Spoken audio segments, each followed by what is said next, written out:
Mark. For the folks that just got here, there is we've got a clipboard going around. Please register and sign in for us. It'll be coming. It's coming around to the back again, so I'd appreciate it if you would.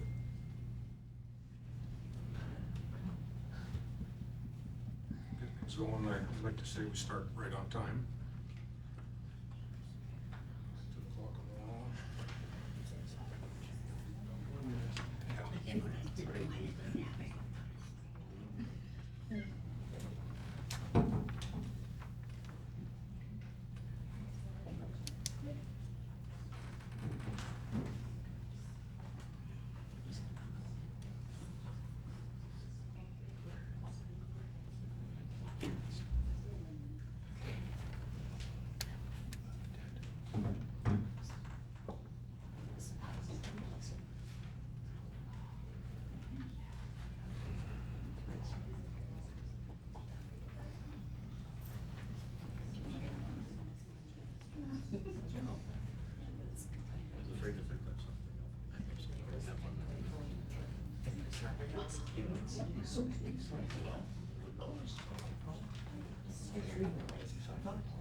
Good evening, ladies and gentlemen. Welcome to the August 13th council meeting. I appreciate everyone coming in this evening. We have a few topics on the table that we're going to be discussing. We have some delegations here this evening as well as a public hearing. So we'll get things going here. Call the meeting to order at 6:01 p.m. now. Adopt of the agenda. Council, do you have any questions, concerns, comments, or deletions or additions? I hear none. Be it resolved that the agenda be adopted as presented. Moved by Councillor Ansel, second by Councillor Nishabata. All in favor? Carried. Communication facility, we have none. Item 4, adopt the previous minutes. 4.1, special meeting of council minutes. It's June 22nd. Or 26, 2024. Any additions, deletions, council? Yeah. I hear none.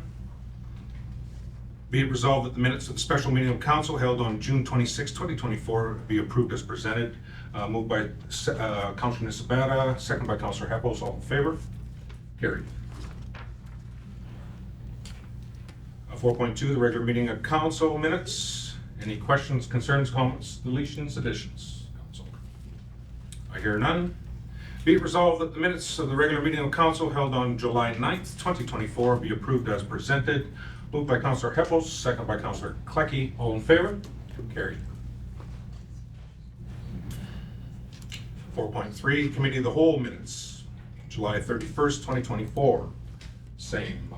Any questions, comments, concerns? I hear none. Be it resolved that the minutes of the Committee of the Whole meeting held on July 31st, 2024 be approved as presented. Moved by Councillor Klecki, second by Councillor Ansel. All in favor? Carried. All right. Item number 5, the public hearing, conditional use. 5.1. Be it resolved that the regular meeting of council be adjourned at 6:02 to conduct a public hearing. Moved by Councillor Ansel, second by Councillor Nishabata. All in favor? Carried. 5.2. Welcome. VIH Sam and Caitlin Haywood. Before you guys get started, just like to let everybody know that I'm in a similar line of work for what this proposal is potentially about, so I'll be declaring a conflict of interest, I'll be stepping away from the conversation. So just let me know when we're ready to go on to the next topic. Okay, thank you. Good evening. Good evening. My name is Vai Sam.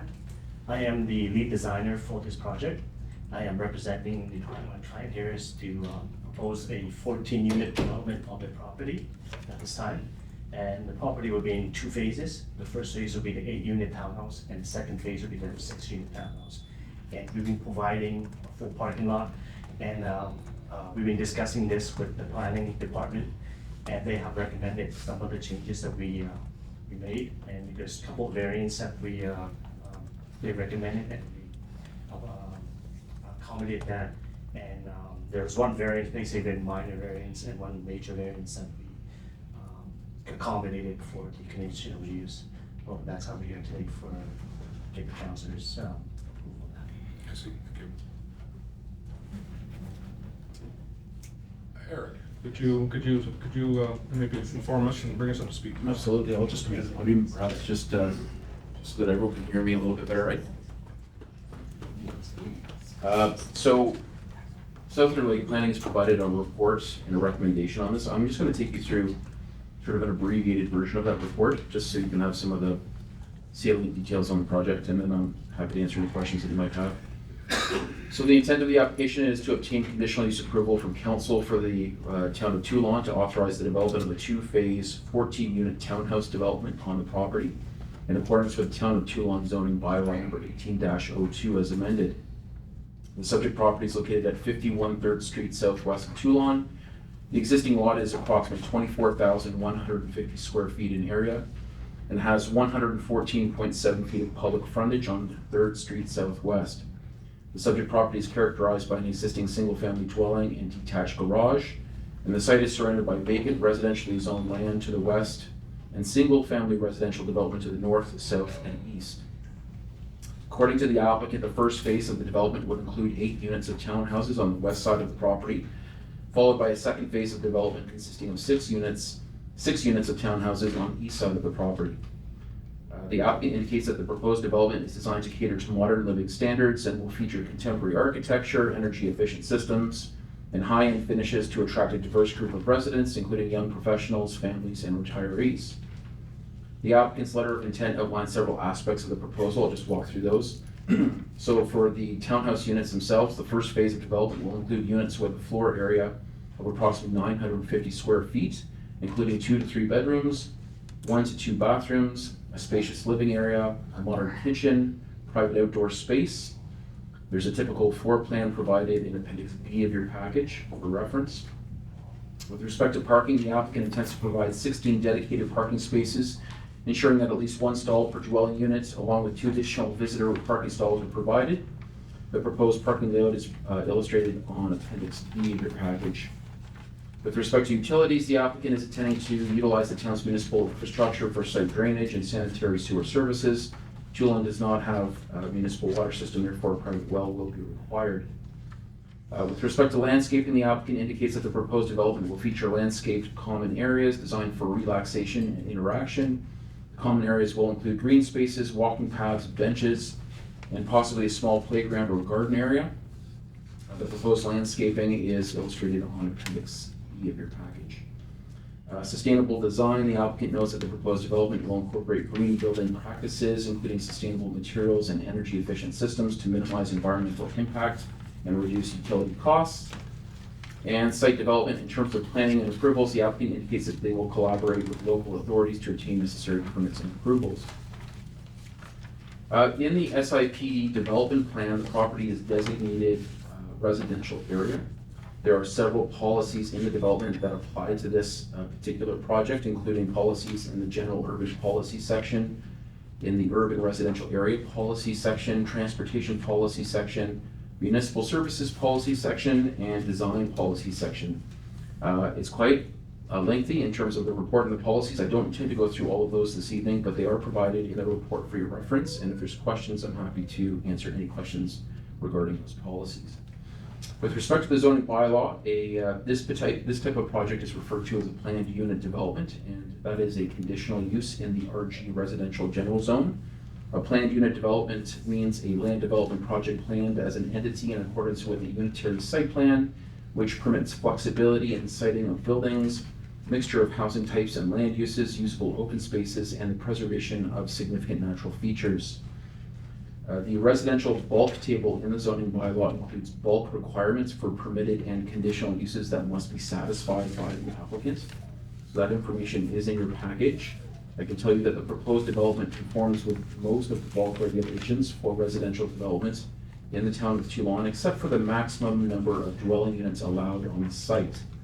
According to the zoning bylaw, the unit density for a planned unit development shall be calculated as follows: a minimum site area of 10,000 square feet for the first 4 dwelling units, plus 1,500 square feet of site area for each additional dwelling unit thereafter.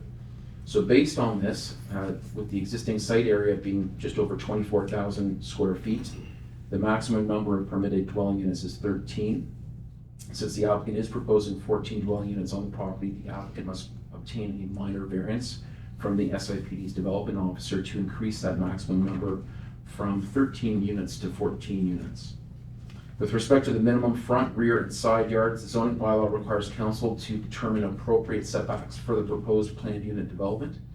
When considering bulk requirements for a comparable form of development in Tuelon, for example, a multifamily development in the RM residential multiple family zone, the proposed front, rear, and side yard setbacks are similar to what is proposed by the applicant. Specifically, the applicant is proposing a minimum of 19 feet in the front yard, 25 feet in the rear yard, and 15 feet in the side yards. By comparison, a 2-story multifamily residential development in the RM zone would require a minimum of 25 feet in the front yard, 25 feet in the rear yard, and 15 feet in the side yards. Given the similarity between what is proposed and what is normally required for similar residential development, the SIPD has no significant concerns with the proposed setbacks. So I'm just going to speak about a few other planning considerations. So site access and traffic. Access to the subject property is provided via 3rd Street Southwest, which intersects with PTH 17 Beach Road, located approximately 511 feet to the north. PTH 17 functions as an arterial road within Tuelon, facilitating the movement of both local and regional traffic. Given the modest size of the proposed development comprising 14 dwelling units, it is anticipated that the impact on the existing local road network will be minimal. Off-street parking. There are no specific parking requirements for planned unit developments in the town of Teulon zoning bylaw. However, the applicant is proposing 16 off-street parking spaces for 14 proposed dwelling units, ensuring that each unit has a minimum of 1 parking space, plus 2 additional parking spaces that could be used for visitors. The site plan confirms that the layout and dimensions of the parking spaces and driveway aisles meet the minimum standards of the zoning bylaw. Should be noted that I think the applicant is proposing 4 accessibility stalls. There's no prescribed requirement for how many have to be designed to that standard, so it's really up to the applicant if they want to convert some of those to a standard stall.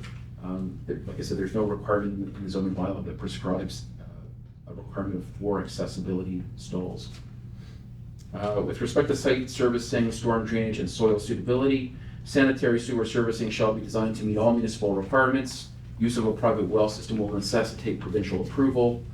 Given the size of the proposed development, it is recommended that the proponent prepare a site drainage plan, ensuring that post-development peak stormwater flows do not exceed pre-development peak stormwater flows, and to ensure that adjacent properties and municipal infrastructure are not negatively impacted by the proposed development. In addition, it's also recommended that the applicant conduct a geotechnical study confirming that site conditions are adequate for the proposed development prior to permit issuance. Waste and recycling collection. The applicant has allocated space on the south side of the property for exterior garbage and recycling bins. Exterior lighting. To reduce light spillover onto neighboring properties, all exterior lighting should be directed downward to eliminate key pedestrian areas on the property only. In addition, lighting considered for the proposed development should have appropriate brightness levels to ensure safety and security without overwhelming the area. Noise consideration. So construction and demolition activities have the potential to generate noise that may disturb the neighborhood for an interim period. It is recommended that the applicant ensure that construction take place during reasonable hours to reduce noise levels. In addition, a development agreement for this project should include noise mitigation measures to ensure adjacent properties are not disrupted by any excessive HVAC-related noise. Finally, site and building design characteristics. Policy 4.3.9.1 of the SIP development plan encourages council to consider design implications of new development. This is to ensure an overall high standard of development takes place.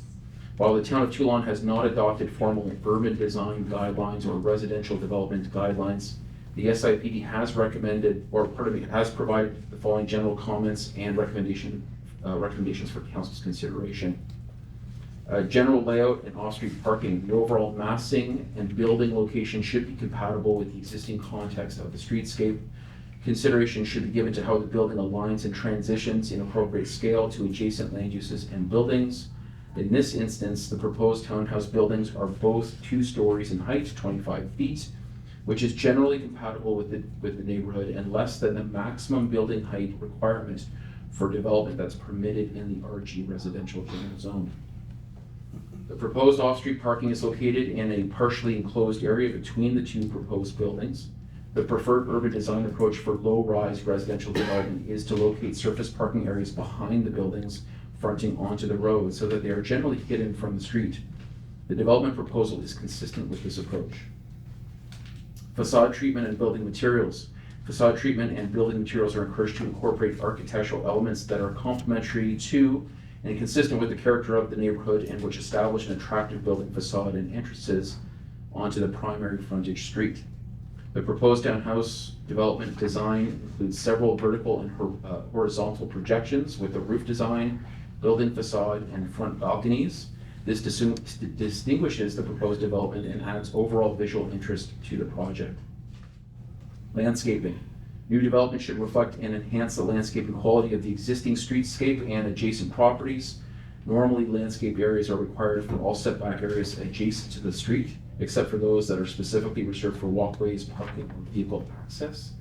The applicant's site plan proposes to have landscaping along the property lines, including one area that is intended as an outdoor amenity space for residents, referred to as a resident recreation area. That's shown on the site plan. It is recommended that all proposed landscaping be completed within 1 year of the approved occupancy of the Phase 1 building.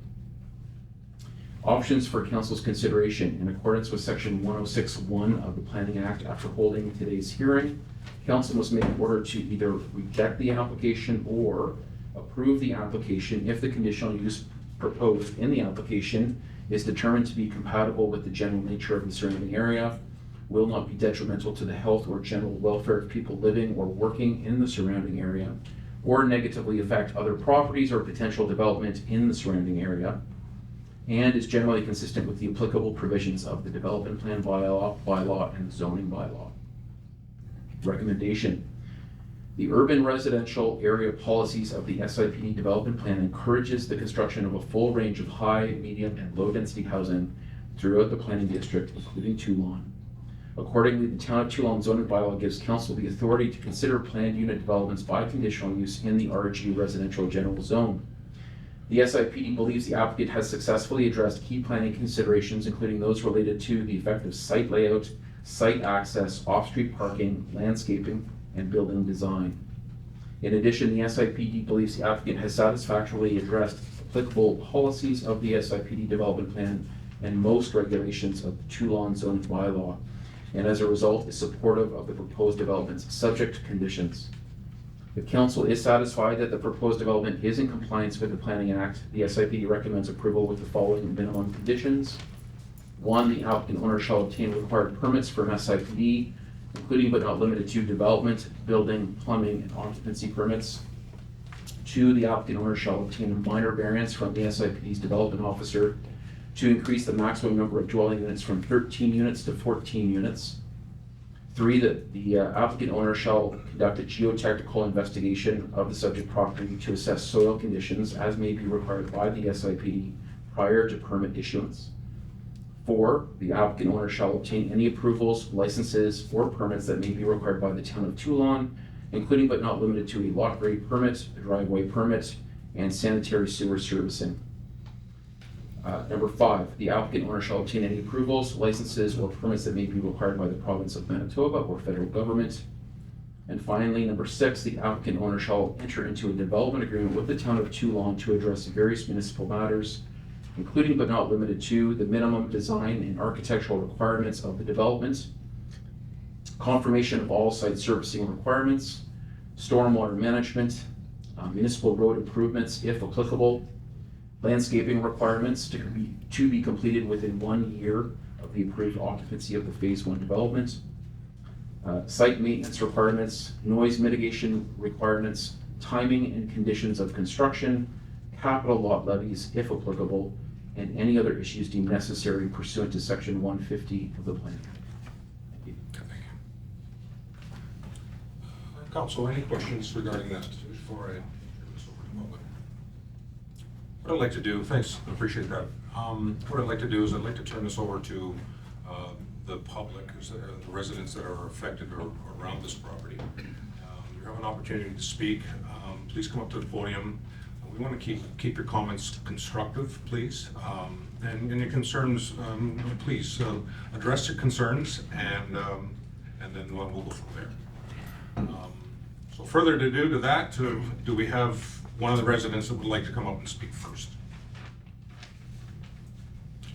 Sharice? Sure.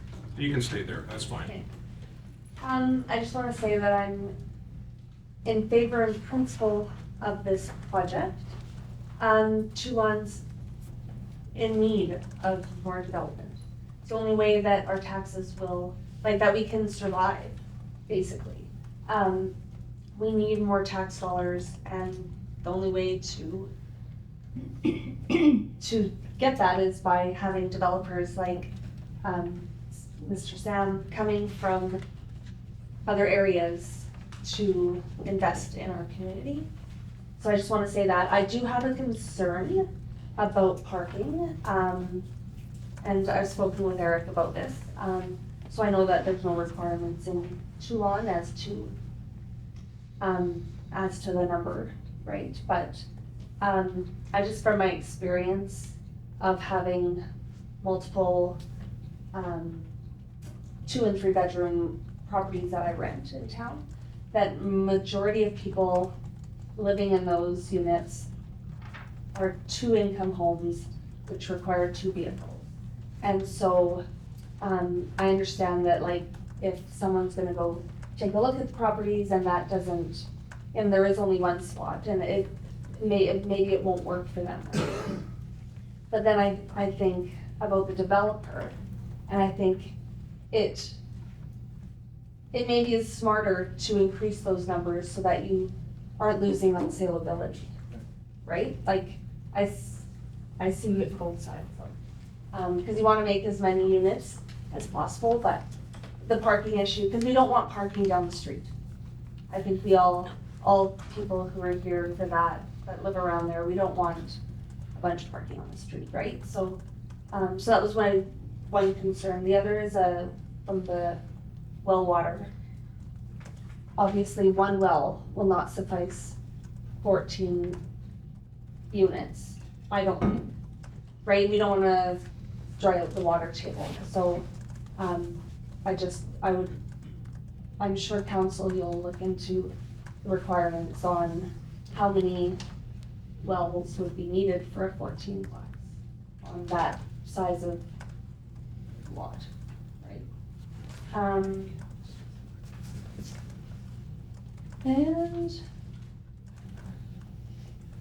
And yeah, that's pretty much it. I appreciate that, thanks, Sharice. Gary? I'd be concerned about traffic down that street. You got 4, like you say, two vehicles per, and we all know what traffic's like at this time. Coming off of 17, I just don't, I fear the overflow of traffic. At all hours of the night.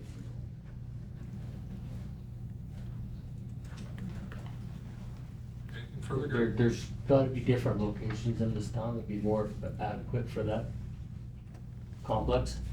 Somewhere closer to access, it's right in the middle of a residential street. I just feel it's a poor location.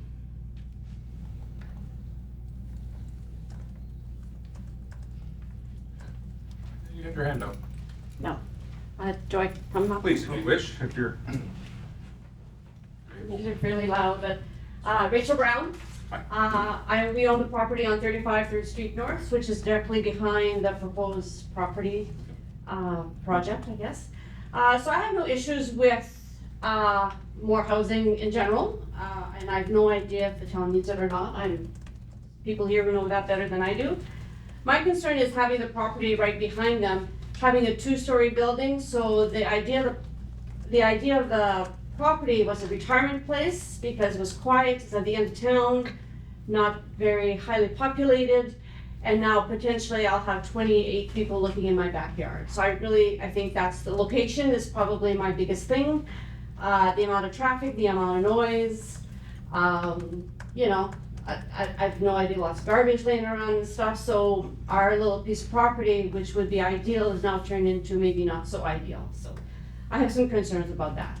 Single story, not an issue, but it's the 2-story that's really, is our biggest issue, yeah. Yes. Great, I appreciate it, thank you very much. Is there anyone else? Come on up. Just what Gary was saying with traffic and on the street. I counted in my head there's 17 kids within that one block. Now, if you would drive over there, you'd know we don't have sidewalks on that side of town. So for a high increased volume of traffic and no sidewalks for kids to use, it could be very dangerous. And on another note, I'm not sure what our lagoon situation is. I'm not opposed to apartments going up in town, we need it. But I know a couple years back, the goose plant got shut down for washing because our lagoon couldn't handle the output. So we think of an apartment going up in town that's like an additional 14 houses going up in Tuelon. Can we support it? That would be something to look at. Thank you. Do we have any other residents here this evening that's been, I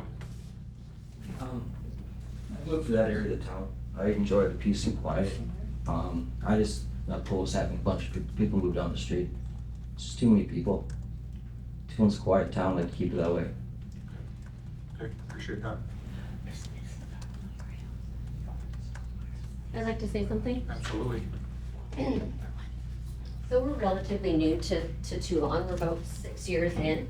And the main reason we came here was because of the small town, and I worked with RCMP for many years. I'm now retired. I am all in favor of development and all of that. I feel like this project would have a huge impact, not only on 3rd Street, but our street as well. That location backs onto our property. So again, like the lady was saying, like we're gonna have all these people looking in our backyard, our nice quiet backyard. And with the 14 unit, I'm just guesstimating with significant others and children, that's 60 people, boom, right there. There's gonna be noise, and the gentleman was saying about the kids, like you add those children on top of the 17, there's no sidewalks, so we're a little nervous about this. We came for privacy and some seclusion and some quietness, and that's gonna be completely and drastically affected. We're not saying that this shouldn't happen in Teulon. Like, I love Teulon, we've really, my husband's family has roots here, but we just need to maybe find a different spot. Thank you so much. Anyone else?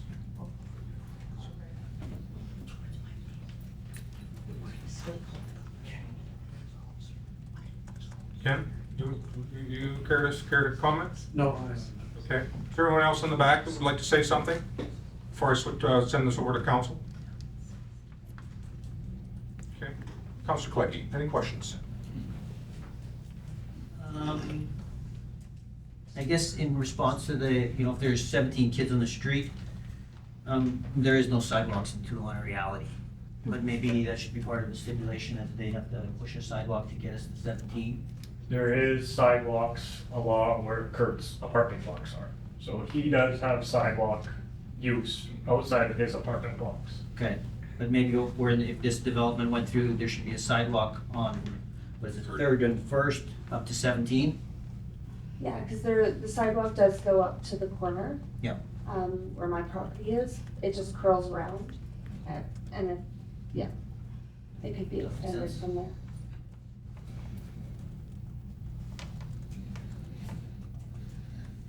Parking is an issue, I think. Other than that, I guess in reality, we're just gonna have trees, that's what our buffer is against the neighbors. Plans, Where's the plan? Okay. That is right, right? Right. Streets. Yeah, okay. I think that's really the big one that I see in there. Councillor Eccles? I'm really conflicted on this one.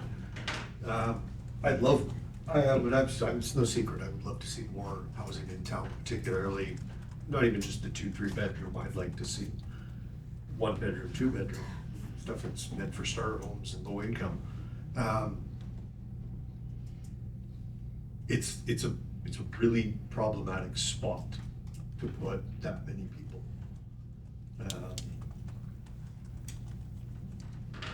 But read through the report from SMPD, I understand and appreciate that the math works, but I have some serious concerns that have been mentioned here about the spot, about the placement. Councillor Shabbat? You guys said everything I was thinking. Okay, I'm in a difficult position. I'm just gonna, I'm the mayor, and I live in that part of town. So I received this, I have some concerns. Speaking as mayor, yeah, I want to see development in this community. There's no doubt about it. Like Charisse alluded to, the fact that the more people we have in our community, the more taxes we can raise, the more money that will be spent in our businesses, in our community as a whole. So I'm for that. I do have some concerns about this, where the placement of this is. One that comes to mind right off the bat is the recreation area. It's right in Brooke's back door. I have a real problem. Brooke lives, she lives to the north side of that property. That rec space, there could be 60 individuals sitting there till 11 o'clock at night when Brooke might be trying to sleep to go to bed. You know, there's a concern there, and we only have a barrier of trees. We talk about water. Eric, I'd like to ask that question. Water, with this many residents, one well be suffice? I don't know. At the end of the day, that's all of us something would have to be consulted on that. Consulted. Absolutely. So, I mean, there's still plenty of questions that need to be answered, and site servicing is one of them. So, I know there was a question around capacity for sewer. That's something obviously the town's gonna have to weigh in on, but the province is gonna have to take a look at this from a whole perspective. Absolutely. And see what's required and if that demand can be met. Okay, from a resident been there a long time, we're susceptible to flooding, overland flooding. We have one ditch. We have one ditch that comes from the northwest, and that one little ditch goes down 3rd, and it floods all of us out. With this property going in there, I'm concerned about it, and again, and I'm talking as a resident because I've been flooded twice when that went through, and so did everybody else around me. With that property going in there, that's gonna raise that elevation up, because we gotta meet lot grades, there's no doubt about it. And I worry now, Marty's property on the backside, as well as your side, and as well as Brooks' side, right? So there's some concerns there. I don't think, I really worry about how we're gonna mitigate the water that comes off that property, or is it gonna compound the issue? We do have, we have a low area on the back side of that property, Marty, into your area, that you're looking at finding ways to drain. It is susceptible to water. I worry that it could get worse back there. That is a concern as a resident, okay? Traffic is a problem. I don't believe, I did a little drive-through around town, 2-bedroom, 3-bedroom places. Typically there's gotta be 2, sometimes 3, sometimes 4 cars in the parking lot or in their driveways.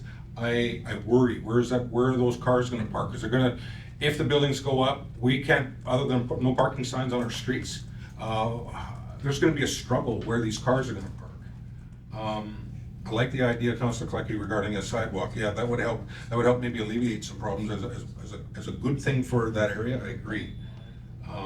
Those are my concerns with the property. Again, I would love to see a development. I don't think it's the right place in our community for that multiplex. Having said that, does council have any further questions regarding that? Yes, Eric. Mr. Mayor, just to advise, there is that proposed sort of amenity area on the north side of the property.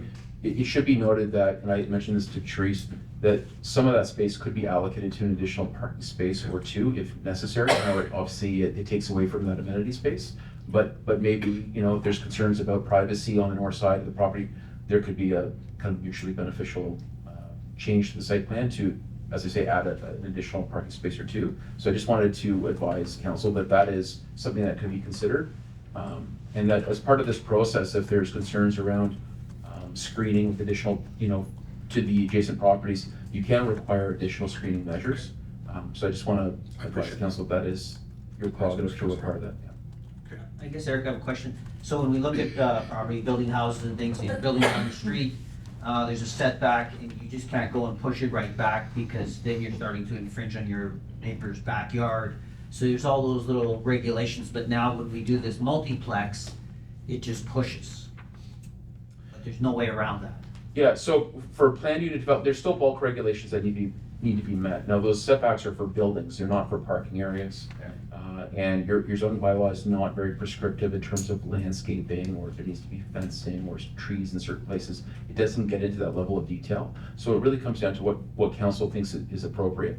But with respect to building setbacks, the setbacks are being satisfied.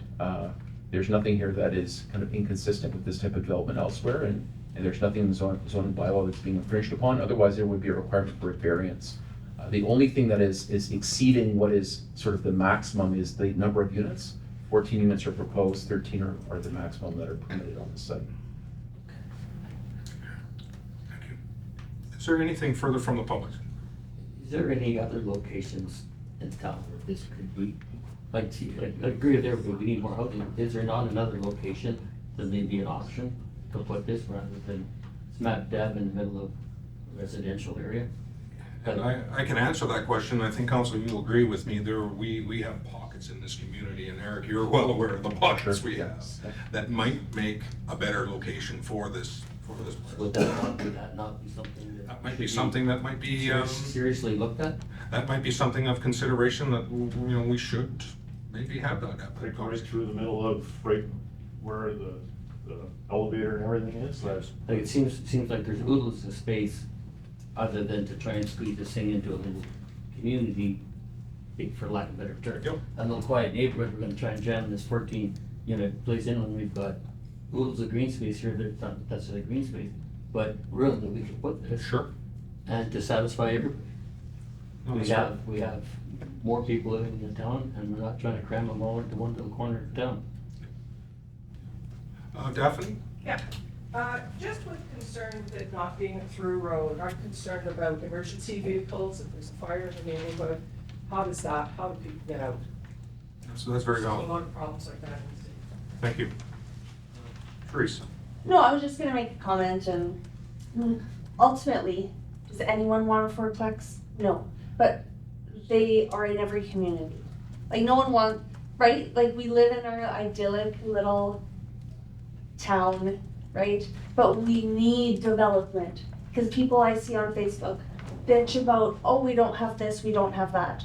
The only way we're gonna get it is if we have more tax dollars. And fourplexes and duplexes and triplexes and residential developments, it's inevitable. And yeah. Appreciate the comment. Any further from council? The only thing we all don't want it in our backyard because it's falling up It's my different. privacy, but It's different. it's progress. I'd like to make a suggestion to council. There's a few items here that we should maybe get clarification on. Would council entertain the idea of tabling this and coming up with a decision at the next council meeting? Would that be something? I'd support that. I'd support that. I'd like to think it over and Yeah. I've been taking a daily drive down the street. I want to take a few more. Councilor Nishabara, you're in favor of that? Councilor Clacky? Okay. Yeah, I'd like to just table this, and just, there's a few pointed questions we're gonna have to do a little bit more homework on, and then we can at least come up with something on at our next council meeting. Can I just say something? Because I'm one of the partners in this. Okay, sure. See, the thing that scares me is I love your town. We don't keep young people here, this town's gonna die. We all know this, right? So if we go on to the old system and not, embrace this type of development, especially from guys like us that have a foothold in the community, I know a lot of the people here. I think in the next 5 years, maybe 10 years, when big business comes here, you guys are just gonna get run over, or no one's gonna stay. And I love this place. I ride horses, I hunt, I do everything around here. So I don't wanna see that go. Appreciate that. Yep, yeah, and this is why we go through this process to make sure that we hear everybody. Patty? Why can't they build where the railroad track was, like 14 units, like right across? And it's a good point, and it's something that I think council You needs guys to bought the consider. land and you're not using it. Yeah, I think, Patty, you're absolutely right. I think we have some things to discuss. Yeah, I want to see development, I really do, and I just, we need to somehow find a way, right? Okay, I'd like to table this to finalize this with a resolution following the council meeting. I do appreciate the people that came in today for this public hearing. It is important that your voices are heard. I do believe that we all have a little piece in this school development, and we need to make sure that we're satisfied with it. Again, thank you if you want to stick around for the remaining of the council meeting, I have no problem with that. If there's anything further, be it resolved that the council of town of Tuelon close the public hearing for bylaw. We don't have a bylaw at this point. We're going to close this at 6:39. Moved by Councilor Nishabara. Chris, do I need to do a resolution to table? Probably should. You should. Yeah. But that can come after the. That can come after this, okay. Yeah. So we're gonna, again, we're closing the public hearing at 6:40 PM, moved by Councilor Nishabata, second by Councilor Apples. All in favor? Carried. And then, Chris, Reconvene the meeting. reconvene, okay. It will be resolved that the council of town of Tuelon reconvene the regular meeting of council at 6:40 PM. Moved by Councilor Nishabata, second by Councilor Apples. All in favor? Carried. You can make your decision at the, further down on the agenda where it's the planning part of it. Okay, thank you. Yes. Yes. Yep, we'll table it there. Thank you. So, I guess we want to get Kurt. Then let the people in the lobby make it in. Yeah. Yeah.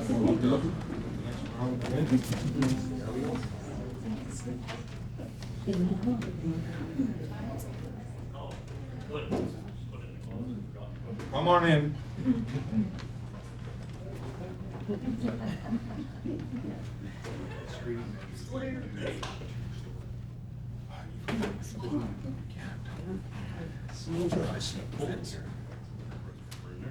What?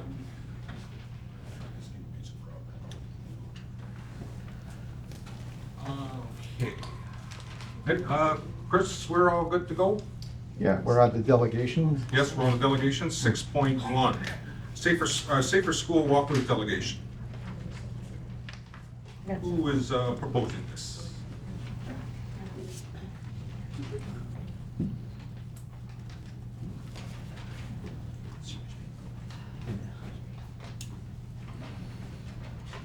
Hello there. Good evening, Council. My name is Marge Johnsen. I have lived and worked in Teulon for a long, long time. I would like to thank you for the opportunity to speak this evening. And thanks also to Councillor Kurt Pans. We have been invited to participate and be part of a solution to a problem that is long overdue in our community. We invite Council to ask questions. However, please hold your questions until the end of the presentation.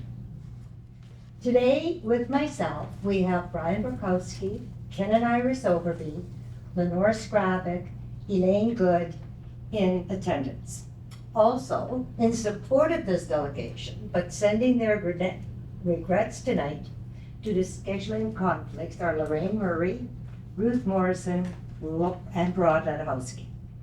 So the reason we're here, the community of Teulon has become accustomed to uncontrolled and unorganized child pedestrian street crossings in and around our 2 local schools.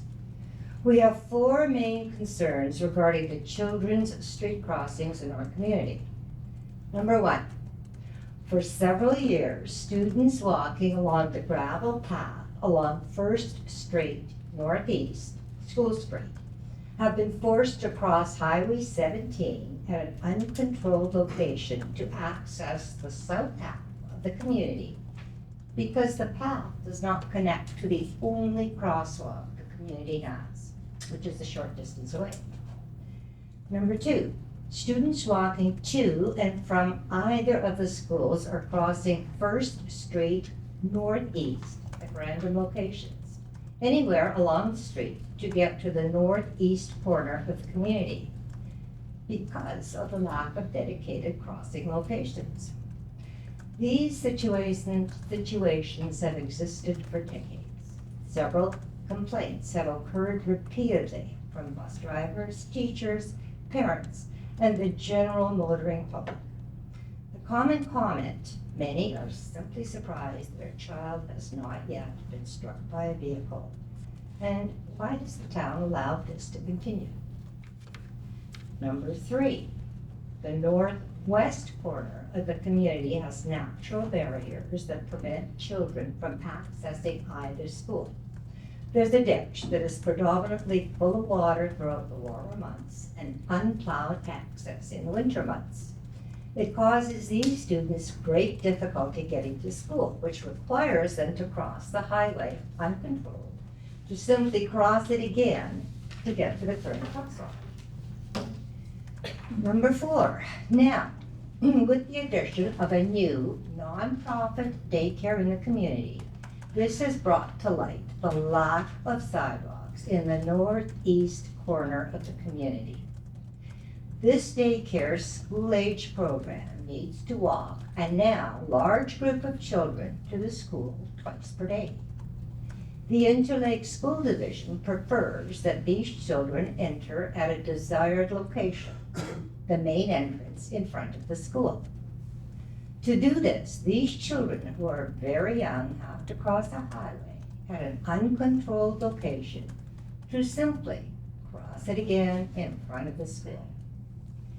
Allowing these unsafe crossings to simply continue is more dangerous today than it has been in past years. Distracted driving is becoming more and more commonplace, and students, old enough as well as adults, to hold a cell phone are walking distracted as well. Thank you. Ken Overby has some stats to share. Good evening. I'd like to read some stats that are only a few years old. In Winnipeg, between 2018 and 2020, 24 pedestrians were killed and 527 were badly injured.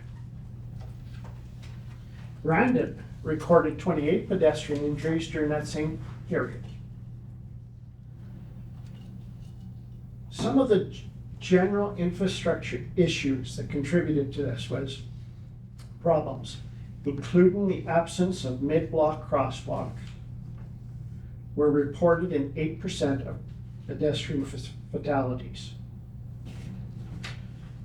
Contributing factors to collisions are the following: impairment, drivers without a license or registered vehicle, areas not well lit or identified as areas of safe crossing, and near highways. So we have talked the statistics about Winnipeg and Brandon, but here's an interesting stat.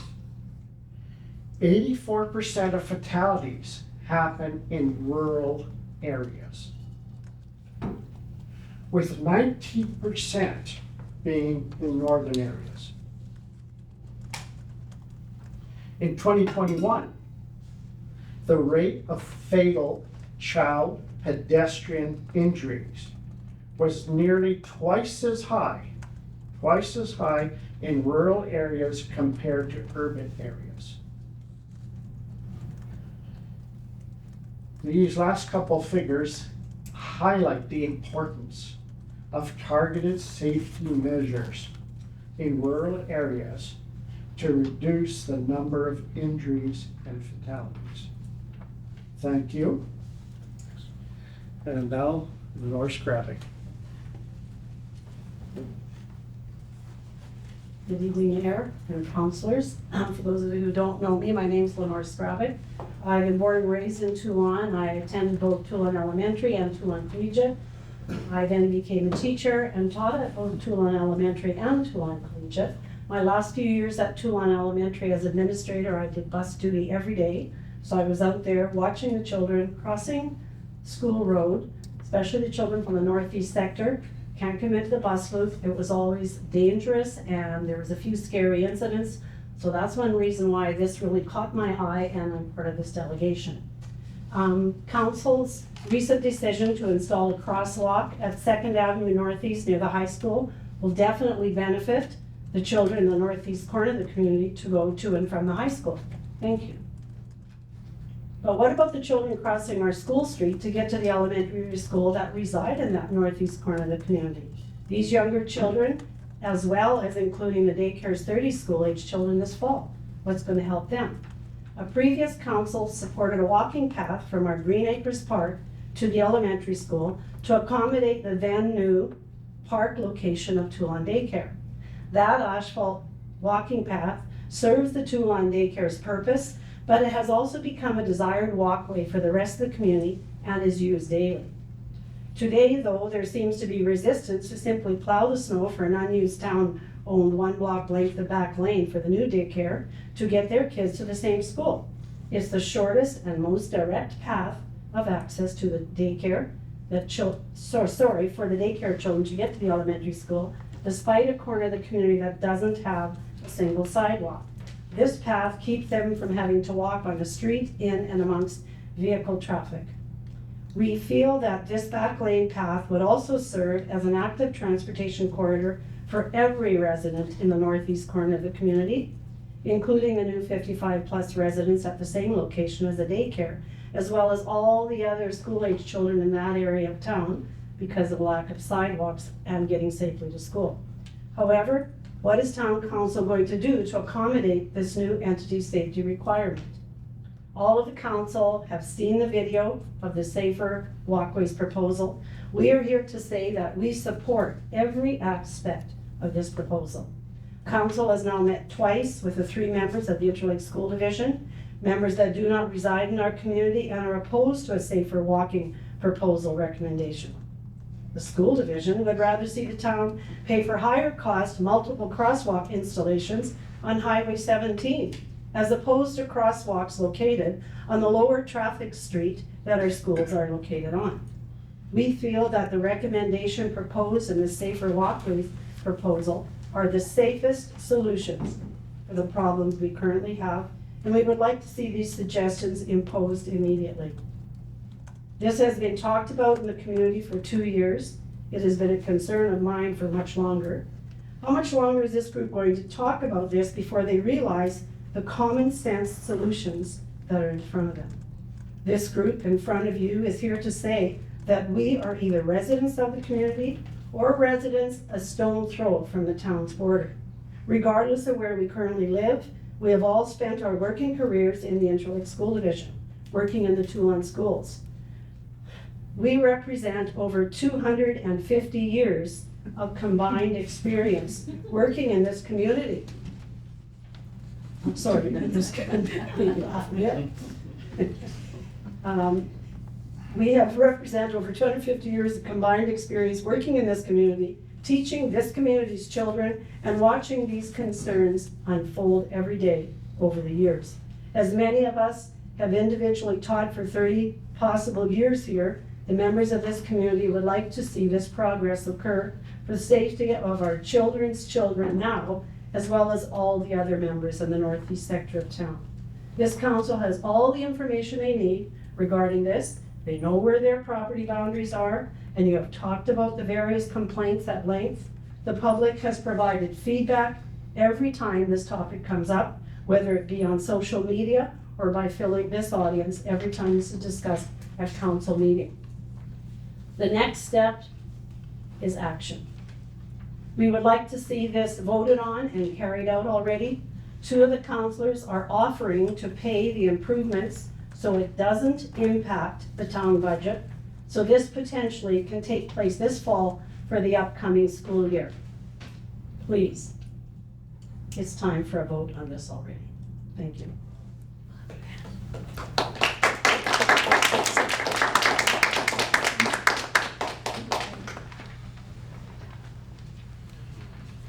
Councillor Clicky. Comments? So what they're saying, I agree full-heartedly, and it was brought up again on our other delegation. We're gonna push 24 housing or 16 housing units or 14 housing units. The people think there's more traffic. We got 17 kids there and we got no sidewalks. And they don't wanna have that extra traffic. We have more traffic coming through Teulon all the time. Traffic isn't gonna get less. I think this is such a simple thing to do that we should do it. It's a no-brainer.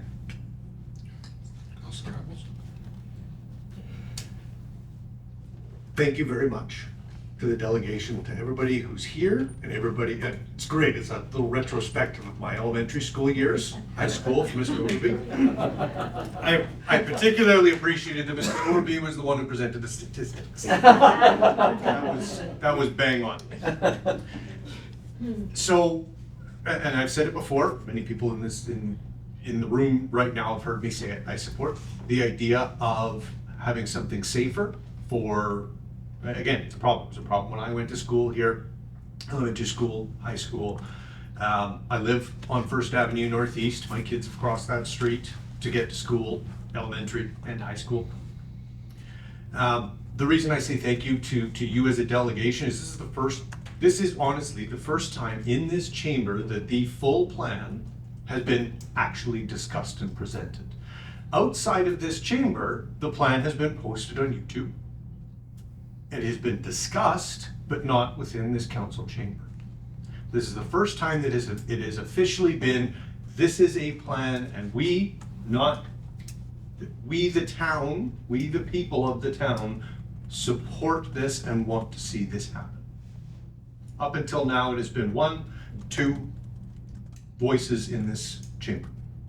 So I really, really appreciate that, because that helps clarify a lot for, I'll speak for council, that helps clarify for council. One thing I do want to address, there are two points I want to address. First of all, the statistic around having dedicated crossways. That there's a certain percentage, I didn't write it down, there's a certain percentage, I'm out of touch with keeping notes when Mr. Overby's talking. There was a specific statistic around not having a controlled crossing. And the particular term you used was mid-block. Yes. And I do have a concern, personally, I have a concern with putting the crossing that close to a main intersection, right off of Highway 17, right off of Beach Road. I have a concern with funneling traffic to that specific spot, all the traffic. If we put one crosswalk and we put that crosswalk there, I have a significant concern about funneling all of the traffic that we're talking about, the daycare, the 55 plus, the residents of my corner of town, the children that live in my corner of town, into that very busy corner, first thing in the morning and at the end of the day. That's one of the reasons why I've said we have a crosswalk, we've got budget to do a crosswalk, let's put it in the middle of School Street, so it is mid-block and there's plenty of view to either end to see what's going on. It's not as convenient or as direct, I think the direct was the term that was used, of a path. I feel it's safer to put it in the middle of the block, which is why I've advocated for putting a crosswalk in the middle of the block.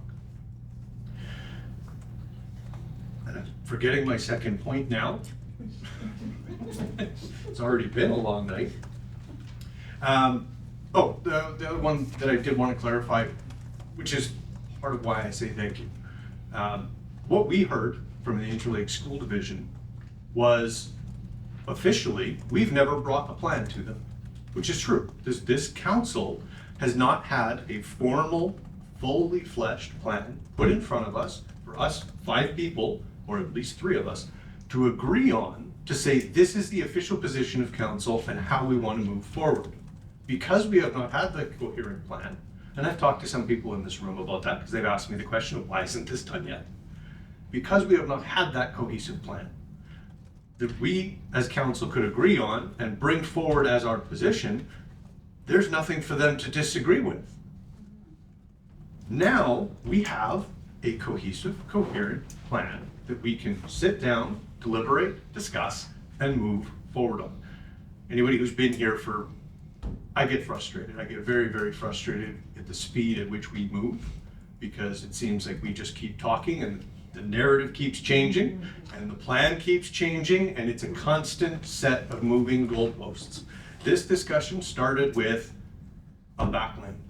Then it became a back lane plus a crosswalk. Then it became a crosswalk. Then it became a back lane, a crosswalk, and a path. And it's extraordinarily difficult to get 5 people to agree on the same thing on a good day, but when what we're trying to discuss, deliberate, and agree on changes every time we have the conversation, it becomes even more difficult. So I really do want to reiterate, I really appreciate the delegation coming here today and putting that forward officially. That's it. Here's my comments. Thank you. I have to say the same. I have to say thank you very much to the delegate for coming in tonight. This is important that we have somebody that's a group that is spearheading this and bringing it forward. I agree with that. We've met with the school division. It is so important that we collaborate with the school division. This piece of property is, we're talking the path in front between the school and the highways. Teulon doesn't own that piece of property. That is, and Councillor Ansel has hired a surveyor, and he's determined that, and we see the evidence. The issue is when we go through this application, highways is going to be looking at, okay, are all parties in favor of this? Well, school division's made it very clear, and I asked them at the second meeting. I said, are you clear? I want to be clear on this. You're opposed to the path in front? Yep, the edges, we want the edges to stay. We're opposed to the back lane funneling onto the bus loop. We had a conversation regarding, so the crosswalk is going to cross on the south corner of the bus loop. The school division has a concern that students going into that area. To Michael's concern regarding the back lane crosswalk at the intersection, or I mean at the corner where you turn off Beach Road and on, you got maybe 2 or 3 cars that will have to stop. It's going to be congested. Again, I'm not opposed to finding a safe way to get students, kids, people in this community, but we need to look at it as a whole. There's pockets of this community that have dire problems where people are just walking all over the streets. We are a community of 1,100 people.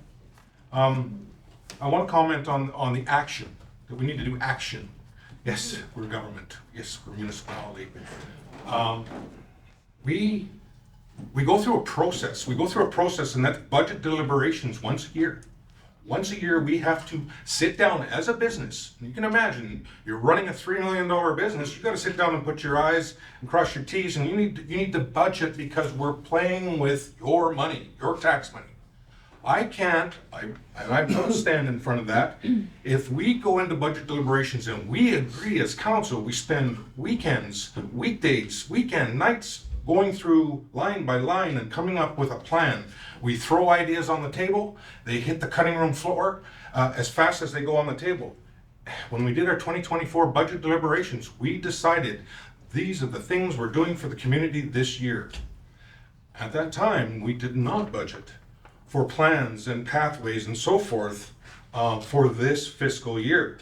This has been coming up, and when council sees a plan, a formal plan, like at the end of the day, we're putting a walkway in.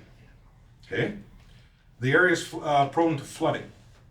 Okay, so we put a raised walkway, and again, I'm just talking out of turn because I haven't seen a plan yet. I don't know what this looks like. So we raise a sidewalk. Now we have flooding on both sides of the property. How many property owners do we have here that are going to be on that back lane? One. Okay, that's a concern. Are the other residents aware that their properties could be flooded by a backup of water? If that's the plan, I don't know. Are these residents aware that you will not have vehicle access to your property anymore? If it it becomes a pathway and it's pedestrian only, how do the taxpayers get to the back of the properties?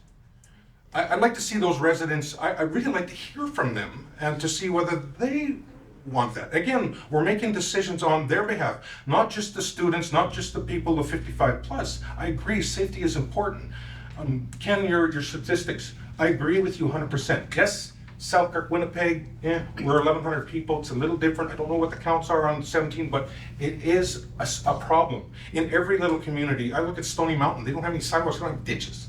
Like, everybody has the same issues. We are flushing this out with secondary planning, but I guess where I'm going with this is that we have a budget to follow for 2024, and it's not in our budget to move forward with this.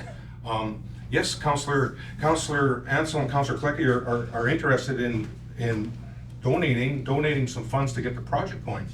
I still think we need a concrete plan in place to understand what we're up against. And when the keys are handed over to the new sidewalk, and all the residents are happy that they can't access their property, they're good with that. Well, we got to maintain this thing too. Okay, so we're going to have to push that snow. We're going to have to, and that's not a problem. We just need to change our priorities and add it to the priority list. Okay, when does that piece? Is it a lot of property? Not really. It could probably be pushed fairly quickly. Okay, and then where do we go? Is it security? Do we have lighting issues? Is there going to be problems? So forth. I don't know, but those are some things that we really, as a group, need to consider. More importantly, it's budget. We have a budget to follow. We have a responsibility as council and that me as mayor to ensure that we meet budget. We put this to Chris, and Chris, we hired Chris to run the company for us. So it's important. Is it a slow moving wheel? Yes, it is. It is a very slow moving wheel. If it's in our wheelhouse and we've approved this from our budget deliberations, yeah, we'd be already started and this would be in place. But at this point, we're still talking about it because we still don't have a complete plan of what we're going to see and what we're going to be faced with. Because at the end of the day, we answer to the residents and the ratepayers of Tuelon. So I need to be in the position to say, yeah, we've got all the bases covered. Yeah, taxes might be going up a little bit and it's going up by this much. Maybe not. But we need to be educated enough to make a reasonable decision. That's all I got to say. Councilor Sparrow. I agree 100%. The information, I didn't even think about flooding and raising up that thing and making it a pathway, and I didn't even think in people getting to their backyards. And I mean, obviously safety of the kids first is number one priority.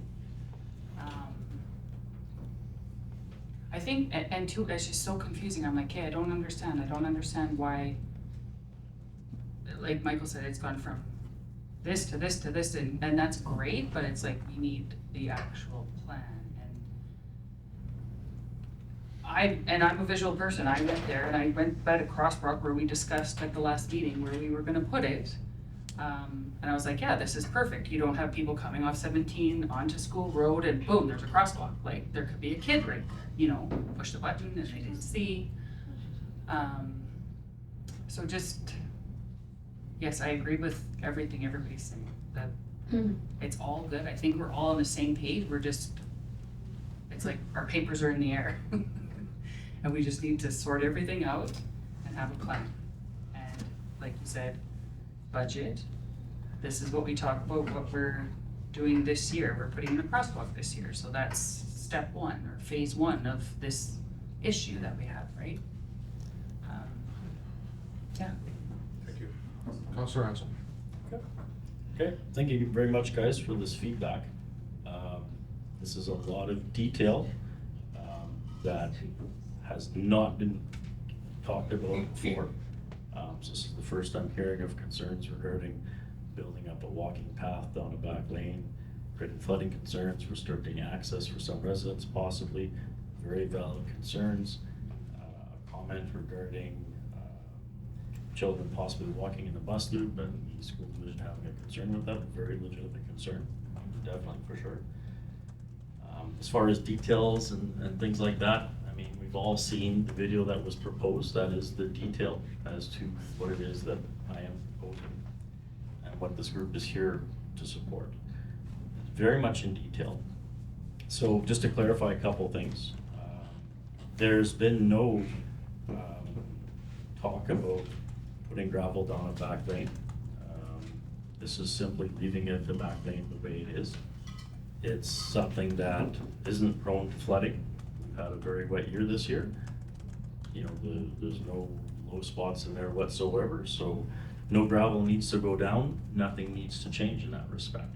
So, and that was part of the conversations that I had with residents in the back lane, because those are some of the concerns they had as well. And based on that feedback and that research, that was, you know, what was decided that, hey, this makes the most sense. Let's not gravel it. Let's leave it a nice, natural walking path the way it is.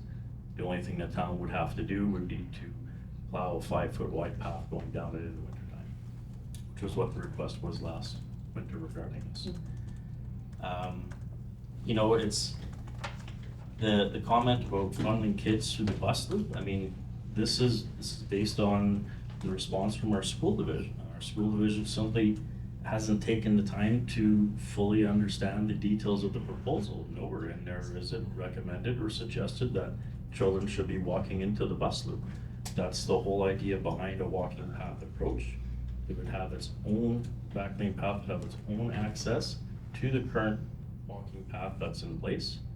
So no child would need to be walking in a bus loop. That is simply a misunderstanding on the school division's part. And it just leads to misinformation.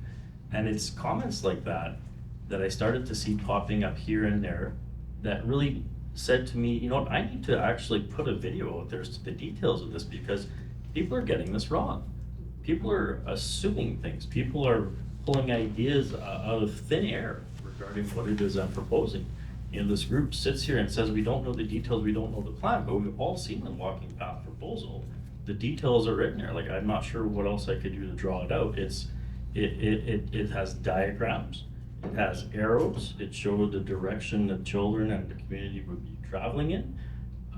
It is there in as much detail as I can possibly put for the intention of what's being proposed. Now, you know, Todd, regarding your comment regarding collaboration with the school, yes, we've talked to the school twice now. You know what, it is what it is. You're not always going to agree with your partners in the community. The Department of Highways only requires the local traffic authority's support. So the Department of Highways is not going to get into a match of neighbor versus neighbor. It's the local traffic authority that is the one that will approach the Department of Highways for any proposed work in their right of way.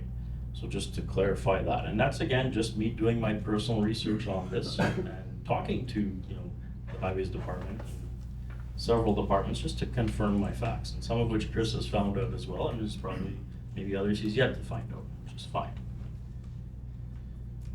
Now, I completely understand budget deliberations. I totally get it. We've budgeted $2,000 for one crosswalk on the street. I think it's a fantastic idea. I think we need to keep going. And that's the whole reason behind, you know, myself and Councillor Kleckby offering to fund this. Because, like, you know, we could talk about this forever, and we can, you know, go on and on and on about this, but obviously the community is in support of this. If it's just a money issue, you know what, let's just take that off the table. Let's just make it easy. Let's just say that, you know what, 2 people are gonna pay for this because we just wanna see this happen without having an impact on our budget. As far as maintenance and ongoing costs, well, I think I answered that for the back lane portion of it. You know, no gravel, no change in there, simply, you know what, maintaining the status quo. I think John Blackwood's the one cutting the grass. He's probably gonna continue doing that. maybe we should probably think of doing that, but, you know, neither here nor there. And as far as maintenance of a walking path in front of the school, yes, that would be something new. That would cost as much to maintain as the current walking path that goes, you know, north to south beside our two schools. What that dollar amount is, well, you know, if our public works has to go up and down this thing with a skid steer twice a month to plow snow, well, that's what the cost is gonna be. What you can guarantee, it's gonna be less than probably $1,000 a year. This is very low, you know, maintenance. It's a simple gravel path, pretty low key. Yeah, one day you might have to add some gravel. Like we need to put some gravel at the corner of the walking path that's there now. It's gonna cost us a couple $100 to do that. Those are the things that are gonna continue to come up. And, you know, as we have to maintain things, is there a way to predict exactly what that dollar amount is? No, because it's gonna depend on how many times it snows, how many times it rains before we have to cut the grass. There'll be some contributing factors, but it's gonna be economical, guys. Like, we're not building a highway. We're not gonna have to tie into the gas tax fund to do this. So, I mean, and again, it was all in the video, and this is the first I'm hearing of any detailed questions about it. But I'm glad that we're here. I'm glad that we're at this point. I'm glad I can speak to that. Michael, regarding your concern of children crossing mid-block. So, you know, we have two blocks. We have the block that goes from Highway 17 to First Avenue, and then we have the block that goes from First Avenue to Second Avenue, and we have the third block that goes from Second to Third. So the crosswalk we did agree on is at Second Avenue, so that's in the middle of the three blocks. Regarding your concern of a mid-block crosswalk at the location at the cenotaph. So I understand where you're coming from. This is something that's new. Is this right? Is this not right? You know, historically, when you crossed mid-block anywhere, it was considered jaywalking. It was frowned upon. It was something that, you know, you're not supposed to do. You're supposed to cross at the intersection because that's where the crosswalk is, that's where the street lights are, that's where the walk light is, that's where the controls are for you to cross safely. But like everything else in our world, things are changing and perception is changing regarding that as well. So, believe it or not, intersections are, and there's some stats behind this. So, men over the age of 50 are more likely to be hit at an intersection when they're crossing the street with the cross light. I don't know why it's men over 50, but that's the stat. Because the reason this is because drivers turning left, you know, are navigating the traffic. They're turning left, they see a clearing, and then they have to stop because there's a pedestrian crossing, and the pedestrian actually has the right of way. And those pedestrians are getting hit. And the reason main intersections like that are more dangerous than mid-blocks is because you're watching four directions in a four-way stop. In our case, for Highway 17, where it intersects First Street, you're looking at it's a three-way intersection. So what's actually going on is planners are actually taking a hard look at mid-block crosswalks as a safer alternative. And there's case studies here regarding it. Basically, if you're gonna continuously have traffic trying to cross mid-block, you give them a mid-block crosswalk. Because pedestrians are always going to go in the direction they want to go, and they're less likely to have to detour to go around. Now, I mean, you know, and this is big. This is cities like New York revisiting the mid-block pedestrian crossing, finding that it's safer. But I mean, we're not used to that. We're used to what we're used to. You know, 26% of all pedestrian accidents occurred by the mid-block dash, 25% at intersections where they're supposed to be, 50% by random vehicles jumping onto the sidewalk and doing things they shouldn't be doing. It shows that, you know, these marked crossing at intersections are not as safe as assumed. Installing correct, visible, mid-block pedestrian crossings would mitigate crashes. And the FHA, which is an American authority, because I have no idea what they stand for, they estimate that these crossings are workable. Mid-block crossings are workable at speeds of 30 miles per hour or 50 kilometers an hour. Mid-block crosswalks are a tool that communities use, but it has to be placed in the right situation. You don't put a mid-block crosswalk on a highway. You don't expect highway traffic to stop, to almost a complete stop, to go over a speed bump. They only work for where they're designed, and they're designed for residential schools, which is why you see them predominantly outside of schools, because the traffic is already going at a slow rate of speed. If we're serious about encouraging sidewalk users to walk and roll to school, we need to look at how to get them across the road safely. And, you know, this authority says it's while we're revisiting the mid-block crosswalk. This is in our secondary plan, guys. Like, this planning group, WSP, that we hired to say, hey, what do you recommend for a plan for our community? So straight out of our secondary plan, in planning for future school sites or future developments near schools, ensure provisions are made for a sidewalk connectivity between the schools and catchment areas. Like, you have a daycare that popped in. Let's look after them. Let's make sure they can get to the school safely. You know, again, referring to the secondary plan, the town of Teulon has a multi-use path. It's approximately 4 meters wide. It's located at the Teulon Elementary and the Collegiate. It starts at the Collegiate parking lot, running the west side of First Street Northeast to Highway 17. It connects to another path that loops around the school grounds on the north side of the elementary school, which features hills for cyclists. Sounds fabulous. Where the path ends at Highway 17, cyclists have to continue riding on the road, and pedestrians need to cross the highway to reach the sidewalk on the other side. There's no formal crossing at this location.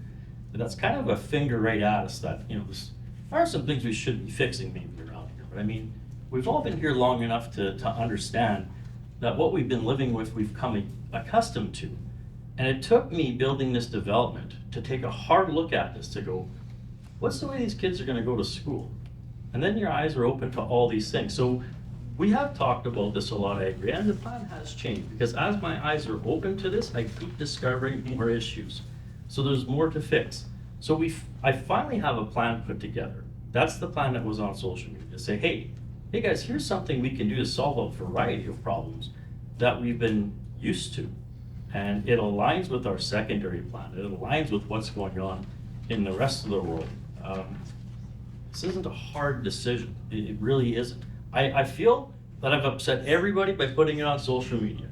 And you know what? I apologize, but I don't apologize. Because the public needs to know the details of what I'm proposing, because there's so much misinformation out there about it. The only way you do this is by explaining to the public one-on-one what it is I'm proposing. And a very good tool to do that is social media. So I'm glad that I did it. I think it worked great. It got the message across. I am sorry that I feel that some of this council feels I've stepped on some toes about it. That was not the intention. It was to simply get it out there in detail and deal with the misinformation that was out there about this. So, I mean, to sum it up, like, we have children running across streets, we have children running across a provincial highway. We have children trying to cross a ditch full of water simply to get to school. We've become used to this, but it doesn't make it right, it's simply wrong. You know, other councils have actually identified this in our community as a problem as well. They have. I've talked to Bert Campbell about this at length. It just falls through the cracks. Why? Because nobody's getting hit by a vehicle. It continues on, life goes on, and we deal with other problems as they come up. But it's not that I'm the first one to discover this. This has been talked about at length. I'm glad that we're budgeting for one crosswalk at high school. I'd like to see the process continue for the rest of the children in the community. So like I said, Councillor Klecki and I decided we'd like to fund this personally. A gravel walking path to replace the hedge in front of the elementary school to connect the northwest and northeast corners of the community with the preferred entrance of the school. So, I mean, guys, I'm tired of talking about this, and you're tired about hearing it. So I'd like just to put the rubber to the road, and I'd like to make a couple movements about this already. Does anybody object to that? I'd like to make a comment. Absolutely. All good. I'm not gonna take up everybody's time with a lot of that. I do wanna go back to the comment that I made to the delegation.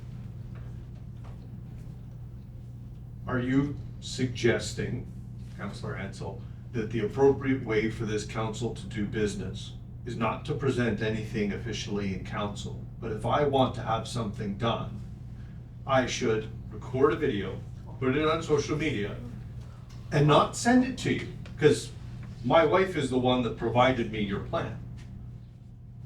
So it would have been, and I've suggested this before, it would have been more efficient to, if you want to, if you feel that it is more efficient, if you feel that it is more comprehensive, I agree, you have a lot of detail in your video, that is the most effective way for you to present that detailed plan to council. Should that not have come to council from you, rather than me finding it on Facebook or being texted by my wife? This is literally the first time that any detail on this plan or any support from the residents of the community has come to this council. And that is what I'm frustrated about. I don't care, I'll talk about this till the cows come home. But we've been talking about it for 2 bloody years and we don't even have a crosswalk in yet. And this is the first time residents of the town or surrounding have shown up to be a delegation. Everything else has been you, and it's great that you're spearheading this and you're moving it forward. I do not object to the outcomes that you are trying to do. I object to the way you are going about achieving those outcomes, because it hamstrings me. I'll speak for me, I won't speak for council. It hamstrings me when I am sitting at this table and I have ratepayers in the town that are grabbing me a big way and saying, hey, stop by, put on your council hat, I want to talk. I don't have a plan. Nothing official. Unless the way that this council should be operating on a go-forward basis, if I feel that there's something important that needs to be done in town, I should put a YouTube video together and send it out to social media and hope it hits the right people. The plan is good. I like the plan. I support the plan. We don't have a plan because it's never hit this chamber. That's where my concern has been, and I've expressed that concern before. Never mind content of the YouTube video, whatever. It did do a very good job, and I told you that in council. It did a very good job of laying out the plan. But it never came from you. Not to me. I can't speak for the rest of council, but it never came to me from you. It was never presented by you. It was never presented officially in this room. And I've said that. There was an official delegation. I got up from the side of this council. You did. And I walked to the other side. Not the residents of the town. So let me ask this, okay? Are we here to simply make decisions based on who walks through our door requesting something at any given time? Or are we not who have been voted in? And do these people not put their faith in us by voting for us to carry out the actions that we believe is right for the community? That's what we are as elected officials. The fact that a group is finally standing in front of you and you feel that that's the only way the public is represented here? No, the public is represented by the votes they put in to put us behind this bench. That's what we're here for. The public has done that. They say, we trust you with the decisions that you're going to make to run our community. So the fact that I'm spearheading this seems to be what most people are offended on, and you shouldn't be. I'm here to represent the public. It's unfortunate that it gets to the point where I have to bring the public to say, can you please come to council to support this? Because apparently I don't have enough weight on my own as councillor to bend the ear of council about this. Everybody said we've talked about this enough, and we have. Every detail we've talked about is flushed out, except for a couple concerns regarding is there gravel on the backlink path or not. That is brand new. So, brand new. We'll just clarify something, Mr. Ansel. If we go to highways, we're gonna have a plan. Yes. So what's the plan? We're just mowing down, or there's more than just taking down trees. Mm-hmm. There's a base, what are we doing with telecommunications? Like, there's gotta be, you must have something. The spec needs to be approved by the Department of Highways. So the conversation first needs to be, yes, we're gonna support it. What's the next step? The next step should be, well, we should talk with the Highways Department and see what they want. Right? It's the plan and the spec that highways will need. And the sad part is that we actually asked our CAO to look into this once already. We sat at this council table and we said, Chris, can you look into this Department of Highways and see what's required? And we came back with nothing. We came back with, well, we kind of need to know what the decision of council is. So we just went in a great big circle.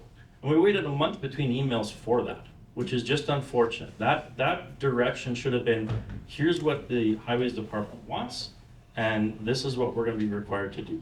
At the end of the day, guys, this is about the safety of kids, not how Kurt Ansel communicates with council and the public. We're gonna agree to disagree on what the responsibility of council is. I feel I'm here to represent council or to represent the public. And the rest of this council, I'm getting the flavor that, you know, you feel that it's up to the public to come to us if they want us to do something. And I think that's just wrong. I'm gonna put all this aside because we're just gonna go back and forth on this, and I don't want to do that. Michael, I apologize for offending you. It was not personal. You're not offending me. I thanked the delegation for coming, because this is the first time we've had a delegation of ratepayers. All right. What I am saying, from a process standpoint,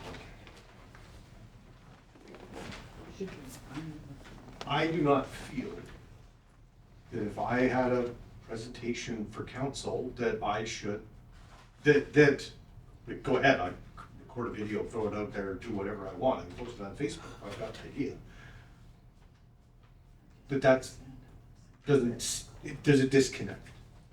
There's nothing saying that this is the plan. There's a YouTube video. With a very detailed plan. Which I didn't even receive from you. So that, to me, wouldn't even be a present. Well, At the end of the day, at the end of the day, you and I may not necessarily agree on procedure and process, and that's fine. And we all stood up in front of these people and said, we're gonna work together, and that's what we're doing. At the end of the day, again, I agree with the outcomes that you're going for. I disagree to a degree with the process that you take, and I told you that. But at the end of the day, I agree with the outcomes. So, and I've been very vocal, particularly in the last few meetings, Cal and council, about the fact that nothing is getting done. And I am tired of talking about this and not showing anything for it. Get a damn crosswalk in. It's phase one. Put a crosswalk, put another crosswalk, put 7 crosswalks, if that's what we decide we need to do. I have a question though. Yes. Councillor Heppels, you had mentioned when we talked, crossing at 2nd Avenue Northeast. Yes. And I've kicked myself 100 times why I didn't ask you, where do the elementary students go once they cross? Well, I never said it was ideal. Yeah, but it was, to my mind, and again, Kurt's clearly done a lot more research on statistics and traffic patterns and stuff like that. I simply look at, I have 1 crosswalk to place on that street. Where's the safest place for me to put 1 crosswalk? Understanding we can put a 2nd, we can put a 3rd, we can put trails with lights and all the rest of that, that's great.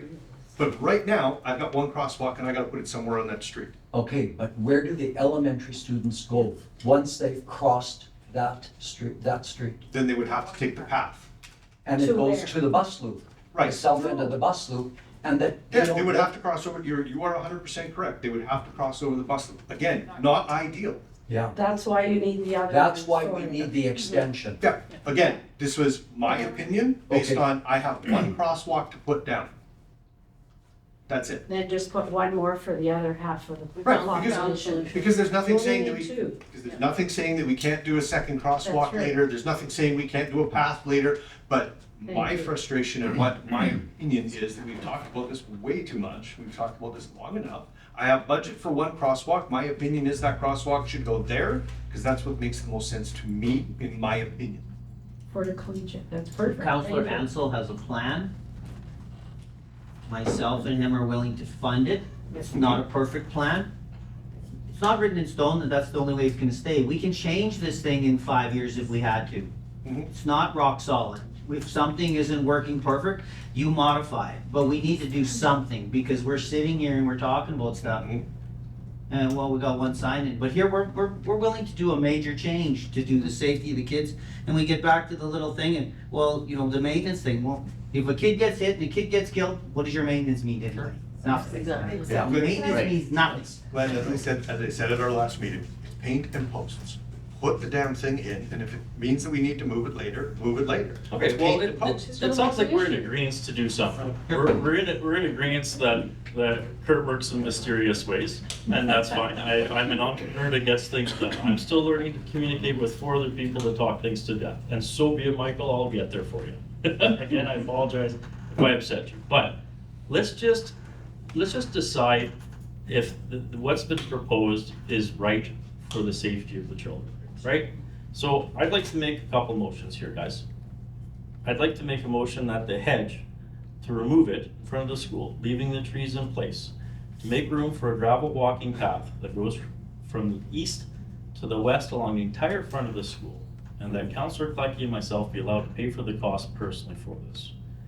I'd like that the CAO would engage with the Department of Highways to do this, as this work would be performed entirely on the property owned by the Department of Highways, including the removal of an existing highway approach, so students are encouraged to use the current highway crosswalk in front of the elementary school. That is one resolution to deal with one particular property, a property that we do not own. The second resolution I'd like to make, or motion I'd like to make, is for our public works to identify a second crosswalk location at the Cenotaph Monument location between the Cenotaph and the back lane between 1st and 2nd Street Northeast, and that the public works construct this walking path approach so that the back lane can be used as a year-round walking path for all the students and residents of the northeast corner of the community to be able to have access to the current high school path without having to walk in the elementary school bus loop driveway, and that this be budgeted for in the 2025 budget year. And that the back lane walking path be accessible year-round, not graveling it, just that it be accessible. And that we review this project in 2025 to determine if any further improvement need to be made in the next year's budget. So paint on the pavement, sticks on the side with signs, the same thing we talked about for the second crosswalk. And let's just not, if this is something we decide to go forward with, let's do it and then let's review. Is this working? Is there anything we can do to make it better? So, Chris, I don't know how to go about this. Those are the two motions I'd like to put forward. Do we attack these one by one? And I guess first of all, does anybody have an interest in seconding these motions? Yes. I think according to your agenda, we should do the business arising from the minutes. We follow the agenda, and then under new business at the end, we can probably entertain any ideas for resolutions come forth. Can I just make a comment, or like a question? I just want to say that as a resident whose property backs onto the right of way, back lane, whatever it's called, I was surprised when I watched your video because you said that you approached all property owners, and I was not approached. So I was quite surprised, and I would have thought that you as a landlord would have reached out, right? I think the word was I approached all residents. So what I did, and this was when this was first proposed back when we first jumped on council, so this is a couple of years old now. What I did was I knocked on every door, I had a conversation with everybody that answered the door. And the ones that didn't answer the door, I put the information in their door with my phone number and asked them to call me if they have any concerns about it. So I didn't talk to every owner, I talked to every resident, so just to clarify. And you know what, Therese, you're right, because just not long ago, I think it was a month or so ago, somebody poked their head up and go, this is the first I'm hearing of this, right? So did they get that information out? I don't know, right? I did the best I could to knock on doors as often as I could to connect with everybody that was there. And so my other comment is like, from what I don't know if highways would allow it, but when you drive through Balmoral, they have the, like right on their main drag by the rec center, they have a crosswalk. And then now by the development, going on, is that 236? Or 236 across the development, so the kids can get to school, they have another crosswalk there. Then when you keep going through Stonewall after the four-way stop, going down 236, there's another walk, and it's solar and it has the lights. It's not like the big crosswalk we have right now, but they're smaller. So is there any way that could be right by like the 55 plus RCMP station? To me, I would want to get kids away from that area. Like, how can we get kids away from that busy street? Because it's crazy, right? It's chaos.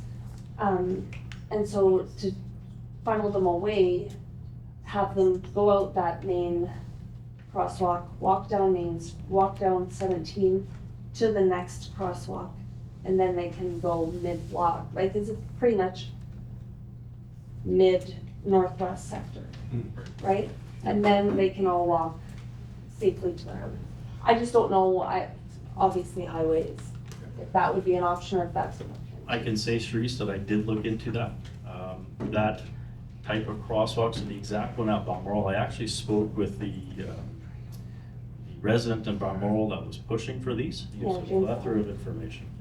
And he said that, you know, that crosswalk in front of the Balmoral Rec Center, he says, yeah, that was something that, you know, highways did approve. Unfortunately, it is a cost to the ratepayers. That cost the Armor Rockwood approximately $20,000. I don't know what the cost is of the one further down in the development. I would imagine probably a similar cost, a similar process. And yes, that can definitely happen. The proposal that I put forward with the walking path in front of the school would alleviate the need for 3 potential crosswalks. So the one in front of the 55 plus for the daycare, the one where the high school path, you know, ends to the highway, and then one at the northwest corner of the community. So those 3 crosswalks, you know, this would be a $60,000 touch. And the thing is, would we get permission for 3 more crosswalks on the highway? Because we have to get permission for this. We might get permission for 1, but then that's definitely gonna, I would think, close the door to any further permissions for other crosswalks within that same short span. This proposal I put forward gave it like all kinds of thought to that. And this just avoids the highway altogether. Right, so my thought is to keep the kids away from the highway. You know, they're crossing it twice, northeast and northwest corner of the community, to simply get to school. Whereas if you have a walking path on the same side of the highway, you're not crossing it at all. So you tell me what's safer. Although the street that you're wanting them to cross and the area you're wanting to cross is the issue. The northeast corner, is that what you're referring to? No, like going Yes, across northeast, the yes, okay. the bus loop and like Yeah. all that, it's just not ideal, right? Well, see, if you're walking in the bus loop, no, it's not ideal. And that's why this proposal for the mid-block Would bring crosswalk up. would be before the you know, the bus loop. No, I definitely don't want to see kids walking in the bus loop. No, definitely not. I just need some clarification here. Someone else can speak? Number 1, did I misdate something? I thought the first time that something came up regarding the safe walkways was in the Tribune, in the paper, not the video. Yeah? Yep, there was a letter to the editor about curtain surveying. No, before that, there was an We actual- originally talked, well, heck, it was There was- quite a while ago, there was where you another- asked about the back lane. Yeah, there was- That's where this originated, was probably in December or January of our very first year. It was in the paper first, Michael. I never saw it Yeah. on social Yeah. media. There was I an saw it in the You Tribune. too, yes, there was the letter to the editor in the Tribune. No, before Oh, there was an article on the Yeah. second or third page. Yeah. Okay. Yeah, there was an article in the paper first, where Right. everything I discussed Thank at you. council was sent to the Tribune. No, So then that- you are 100% correct. And then I after forgot that- there was that article in Yeah. the Tribune. Now, Then after secondly, if I understand the process correctly, Councillor Ansel, with his first motion, it's just to say, yes, we're going to do that. The second motion is, yes, he and Councillor Kletke will do that. Am I understanding that? First motion is that we do plan to remove the edge and put the gravel path in. The Yeah. second motion is to consider a second crosswalk, the other one that's been talked about. Yes. Second crosswalk at the end of the back lane for 2025 budget. Okay, got it, thank you. Yes. May I say one thing? One thing, please. I know we're all talking about the young kids and just the children getting to from the daycare there. For me, not having children and not having any issues that way, the only thing I'm wondering is when I see the idea of be able to walk down, cross at the low school, then walk down that new path and go to the high school, I see so many kids, the older ones, walking their little siblings to school. The town residents everywhere, from this side of town, not just that corner. They walk, they drop off their little kids, then they all walk straight down 17 so that they can walk all the way down the school road.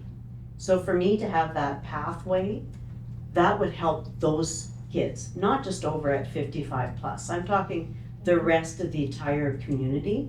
would be a safer walking path. That's just my thought of it. Okay. I think we've talked that one through. Oh, I think it's done. Okay. Delegation, I thank you for coming in. So I appreciate you coming forward and discussing this with us. We're going to move on to number 7, business arising from the minutes. 7.1, CEO review. Council, do you have any questions or concerns or comments regarding that? None? Whereas the Council of the Town of Tuelon has completed a performance evaluation for the Chief Administrative Officer, and whereas the whereas the performance evaluation was positive, therefore be resolved that the Chief Administrative Officer receive a salary increase in accordance with his employment contract. Moved by Councillor Kleckie, second by Councillor Ansel. All in favor? Carried. 7.2, budget 2024 item. This is the hall assessment deferred to the 2025 budget. So we brought this up in COW, and we discussed this. Any comments on this? None? Okay, whereas the budgeted amount for the environmental assessment services for the Teulon Rockwood Centennial Center was set for $1,500. So that's what we budget for the 2024 financial plan. Whereas the quotation from Pynchon Ltd, the environmental assessment services for Teulon Rockwood Centennial Center, came out to $4,725 excluding taxes and exceeds the budgeted amount. Therefore, be it resolved that the Council of the Town of Teulon defer the purchase of the environmental assessment services in the Teulon Rockwood Centennial Center to the 2025 budget deliberations. Moved by Councillor Kleckie, moved by Councillor Nishabata, second by Councillor Hevels. All in favor? Carried. Stick my notes down there. Got it right. Okay. 7.21, budget 2024. Budget 2024 item. This is a crosswalk location discussed in COW. Whereas the Council of the Town of Teulon would like safer walkways for everyone walking in the Teulon Elementary School and Teulon Collegiate Institute. Whereas the Council of Teulon had budgeted $2,000 towards the capital and labor costs of a crosswalk for the 2024 financial plan. Therefore, be it resolved that the Council of the Town of Teulon install a crosswalk on the north limit of 1st Street Northeast and 2nd Avenue Northeast with an allotted $2,000 budget from the 2024 budget financial plan. Moved by Councillor Kleckie, second by Councillor Ansel. All in favor? Carried. 7.211. Be it resolved that the Council of the Town of Teulon authorizes suspension of the town operations at noon on Tuesday, December 24th, 2024, and Tuesday, December 31st, 2024. Moved by Councillor Ansel, second by Councillor Nishabata. All in favor? Carried. Sorry. Lay on the draw there.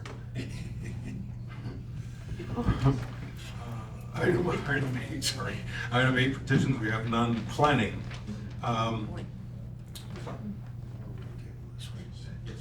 So 9.1, as discussed, we're going to table this to the next council meeting to discuss this further. Councilors, I would remind you to please, some of the concerns that have popped up, please address that to the CEO for our next meeting so we can discuss this in its entirety. Make sense? Chris, you're good with that? Yes. So, did you give me a new resolution? No. You can. I can just kind of ad-lib that? Yep. You have to read it, just table it. Yes, okay, we'll table this till the next council meeting. Moved by Councillor Nishabata, second by Councillor Heppels. All in favor? Chris will clean that up. Yes, I appreciate that. Yeah. List of accounts. Council, any questions regarding the list of accounts? No? Be it resolved that the Council of Town of Tuelon approve as paid accounts payable checks from check 2522 to 5317. 5317 in the amount of $126,462.37. Be it resolved that the staff payroll dated July 19, 2024 in the amount of $17,641.10 be approved as paid. And further be it resolved that the staff payroll dated August 2nd, 2024 in the amount of $16,567.12 be approved as paid. And further be it resolved that the staff payroll dated August 16th, 2024 in the amount of $16,636.55 be approved for payment. Moved by Councillor Ansel, second by Councillor Nishabata. All in favor? Carried. Council indemnities.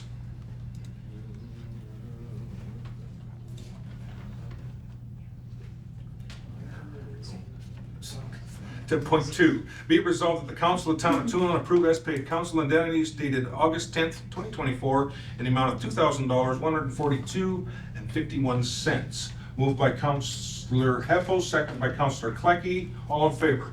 Carried. 10.3, Fire Department payroll. Be resolved that the Council of Town of Teulon approve as paid the Fire Department payroll dated July 15th, 2024 in the amount of $9,379. And further be it resolved that the Council of Town of Teulon approve for payment the Fire Department payroll dated August 15, 2024 in the amount of $7,636.60. Moved by Councillor Heppels, second by Councillor Kleckie. All in favor? All right, communication. This is just communication, some AMM bulletins, AMM executive nomination information. We have a letter, age friendly, and some stuff that we saw. Cow. Any questions on some of these? None. Manitoba EM quarterly report. Disclosure for Public Interest Disclosure Act information. Again, information. Okay. Reports and queries. The drafted audited financial statements. Any questions regarding that? Nope. I hear none. Whereas the 2023 audited financial statement has been received by the mayor, be it resolved that the audited financial statements for the year ending December 31st, 2023 be adopted as presented. Further be it resolved in accordance with section 194 of the Municipal Act, the municipality must give public notice that the report and the financial statements are available for inspection by any person at the municipal office during the regular business hours. And to further accommodate public access, a notice will be published in the Stonewall Teulon Tribune and also posted on the town's website. Moved by Councillor Kleckie, second by Councillor Ansel. All in favor? Okay. And that included the report on the gas tax. 12.2, audit representation letter and statement of responsibility, year ended December 31st. So we have the audit representation letter and the statement of responsibility. Any questions, council?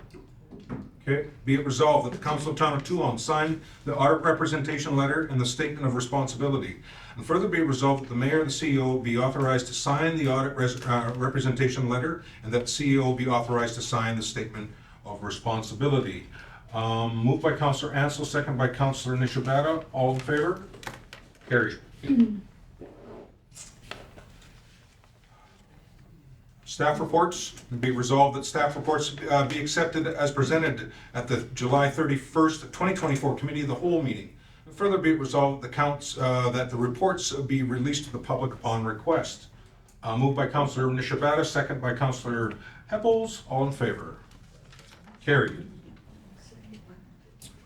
Bylaws and agreements. 13, we have none. New business. This is the 14.1. So the RFP to draft plans to enhance and extend trails to the Teulon Rockwood Green Acres Park. Council, discussion on that. We need a plan. We need to put out an RFP so we have cost. So we can budget for it. Draw something up on a big map of heads. Right, and it's far better. I still want that this is somebody who's professional. Yeah. Right. So the idea, I missed last council meeting about this, so just to clarify. So the plan is to hire a consultant to design where we want the plans, or we're gonna decide where we want the path, and then the consultant will come in after that? The RFP is for a professional to design the enhancements to the trails. Okay. All right, do we feel that we can't design where we want our walking paths? No, it's not where we want our walking paths. We have our walking paths. Okay, so like the Designing- spec. Designing upgrades. Okay, so coming up with the spec, so thick, so wide. Yeah. Technical side of it. Yeah. Okay, I understand. So we're going to decide. We're the Eric Shaw SIPD side. Okay, we're gonna decide where they potentially go. The RFP is gonna be, okay, what's this going to look like in Make sure that they're done right and in accordance with our secondary plan and Okay. other stuff. Okay, fair enough, just wanted to All the math. Be it resolved that the Council of the Town of Teulon authorize the CEO to draft a request for proposal to hire a firm that can provide plans to enhance and extend the walk paths at the Teulon Rockwood Green Acres Park. Moved by Councillor Heppel, second by Councillor Kleckie. All in favor? Carried. That's for sure.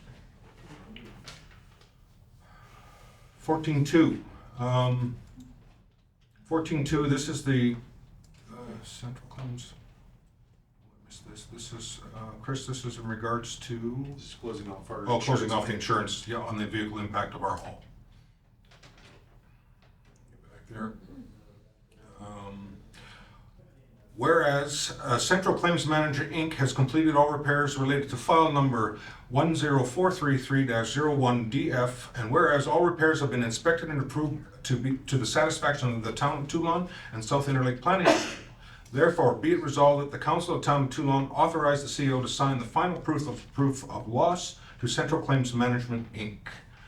Moved by Councillor Kleckie, second by Councillor Ansel. All in favor? Carried.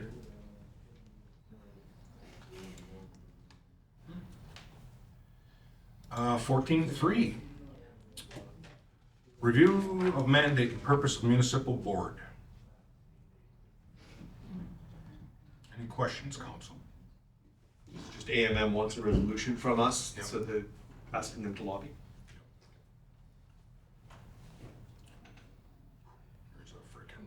You gonna read all that? Yep. Okay, bear with us, guys. Review and revision of the municipal board mandate, role, function, and practices. Whereas the Municipal Board Act, the Municipal Act, the Planning Act, and other legislative sets out on the mandate, role, function, and general practices of the municipal board. And whereas the province of Manitoba recognizes municipalities as a mature order of government, and whereas municipalities are experiencing significant costly delays as a result of outdated paternalistic, wasteful processes in their interactions with municipal board as prescribed in the legislation and regulation.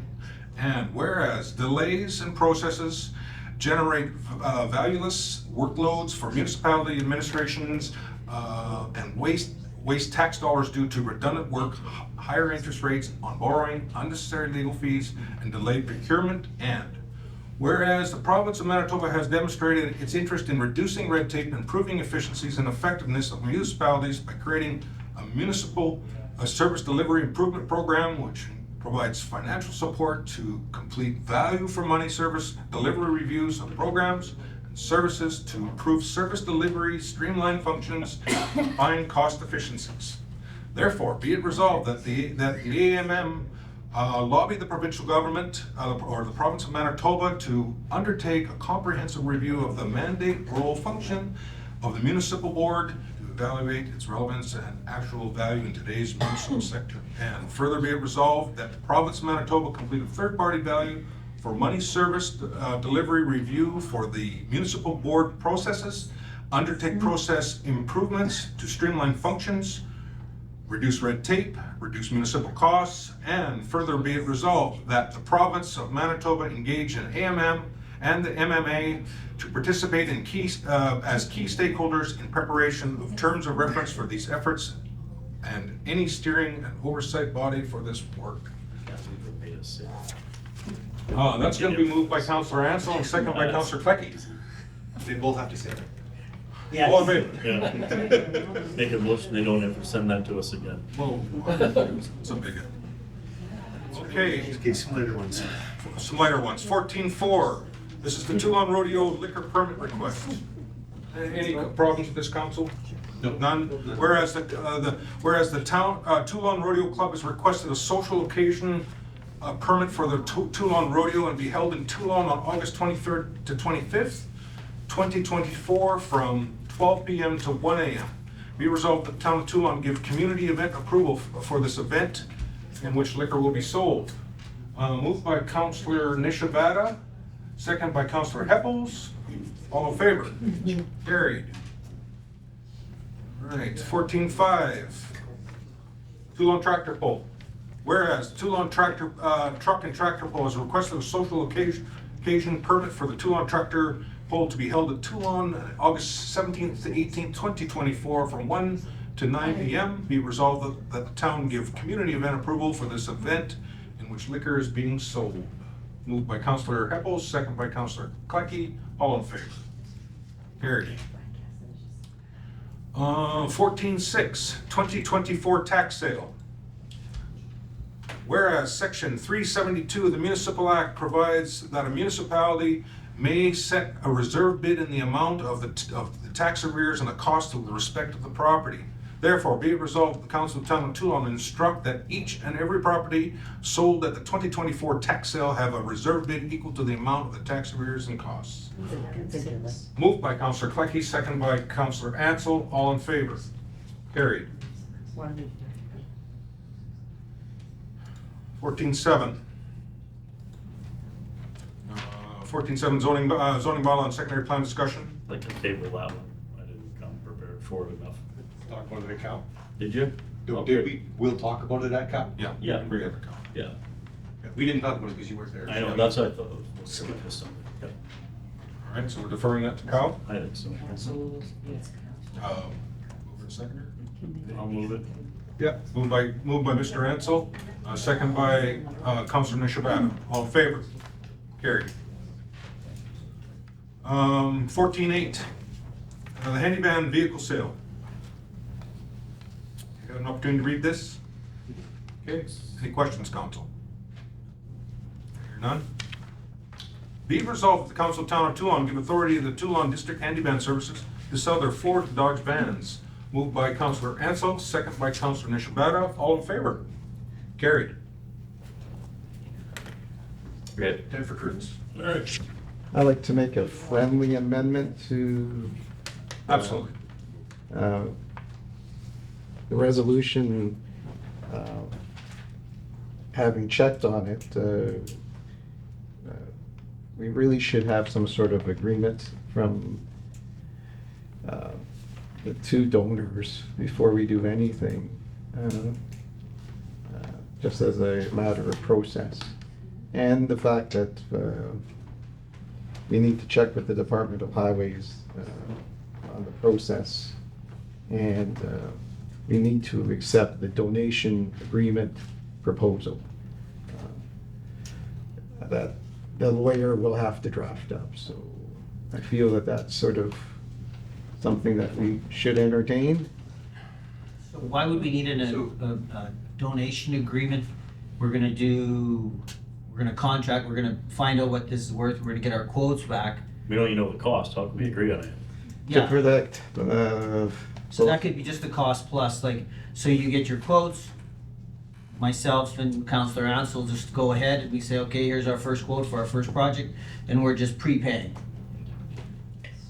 Because realistically, I mean, you know, how is this any different than how we're handling the donation for the other walking paths that are being proposed in the community? Like, are we gonna be getting a lawyer involved with that one? Yes, we're proposing to do that one by agreement. But do we really need to? Like, Yes. We dot the i's, cross the t's, protect everybody involved. It makes sure that in the case of a disagreement, there's already an agreement. But we don't even have anything to discuss. Like, we have no details on this. The first step needs to be, we need to engage with the Department of Highways, get our quotes, get our dollars, figure that out, and then we can sit down and go, okay, Kurt, Glenn, you guys still opting to pay for this? Yes, okay, let's go to Grantham's and get something signed. Like, it just feels like we're going backwards. So I just want to point out, and I want to make sure that we're very clear here, we don't want to suddenly bog this down because, well, we don't have details.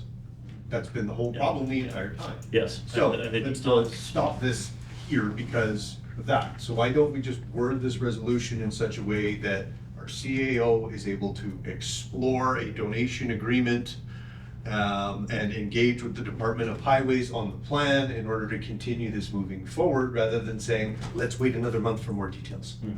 That's what I'm opposed to. Okay, so can we So word it? So Can we we're word gonna it that way, change, Chris? we're gonna change the wording and still have a resolution, I'm fine with that. Second resolution is below the first one.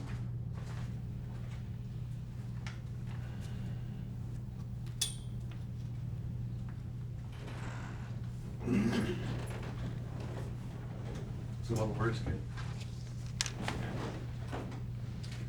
So the resolution that Chris has provided, council desires to authorize the chief administrative officer to apply for the necessary permissions of the Department of Manitoba Transportation Infrastructure, set path construction, including the removal of the current walk path approach currently in place on the southernmost end of the walk path located on the east side of the elementary school. That's the one you're referring to, Chris, correct? So that would be the resolution. Yeah, engage with the Department of Highways, present the plan. And for the second resolution? Well, we'll deal with the first one, right? We'll deal with this one first. Okay, so, again, as whereas, the council desires to authorize the chief administrative officer, CAO, to apply for the necessary permissions from the Department of Manitoba Transportation Infrastructure for the said path construction, including removal of the current walking path approach currently in place on the southernmost end of the walking path located on the east side of the elementary school. Moved by? Before we do that, Tom, Mayor Campbell, I should say, I would just like to say that this was an instruction this council gave to our CAO in the summer. We talked about this exactly once already. We asked our CAO to look into this matter and to get these answers. And now, 6 months later, or months later, it feels like, we're simply doing it again. Okay, so I don't want to see this duplication continuing to happen. If we're going to decide to do this, this needs to happen in a timely manner. If we're going to say we're going to get answers to questions, let's get answers to questions. Because this is no further along today than it was when we gave this instruction to you, Chris, back in, July. I want to keep this going, so I'm not going to say I want it done any different. We'll make it official, we'll do it a second time, and that's fine. Let's keep this going. But this needs to continue in a timely manner, guys. Like, this is just one more step backwards here. Councillor Ansel, I'd just like to comment on the resolution. It's to apply, we're basically authorizing the chief administrative officer to apply for the necessary permissions. Okay, we're not asking for information. So I don't understand your question. If this was investigated, we'd have the answers to this already. That's my concern. So now we're gonna go a second. Chris, am I under the impression that you're basically contacting Department of Highways? Contacting the Department of Highways. Applying. The lady there that is on leave until the end of the month. I've contacted them before, but they've given vague answers as regards to a plan and whatnot. So Well, they basically couldn't go forward any further. I talked to Denise as well. They couldn't go further anymore until they had a plan. Right? That was the whole problem here. So again, I'm just stating the concern I have that I'd like to see this progress. If we're gonna talk to them a second time, great, let's do that. That's regarding one issue. That's regarding the Department of Highways property. There's a second motion here to deal with the daycare kids. We're dealing with one right now. One at a time. Okay. So Chris? I would request your help in having that plan so I can present it to them. So Chris, could this give you the leeway that you need to say, here is the plan? Yep. Perfect. Okay. It moves it forward. Okay. Fantastic. Part of this application requires a plan. That's the roadblock that we're at. We need the plan so that Chris can move forward. Good. We have that. Right? This gives him what he needs to do that. Motion by. Motion by, I'll make that motion. second by. I'll second it. All in favor? Carried. Regarding the second motion?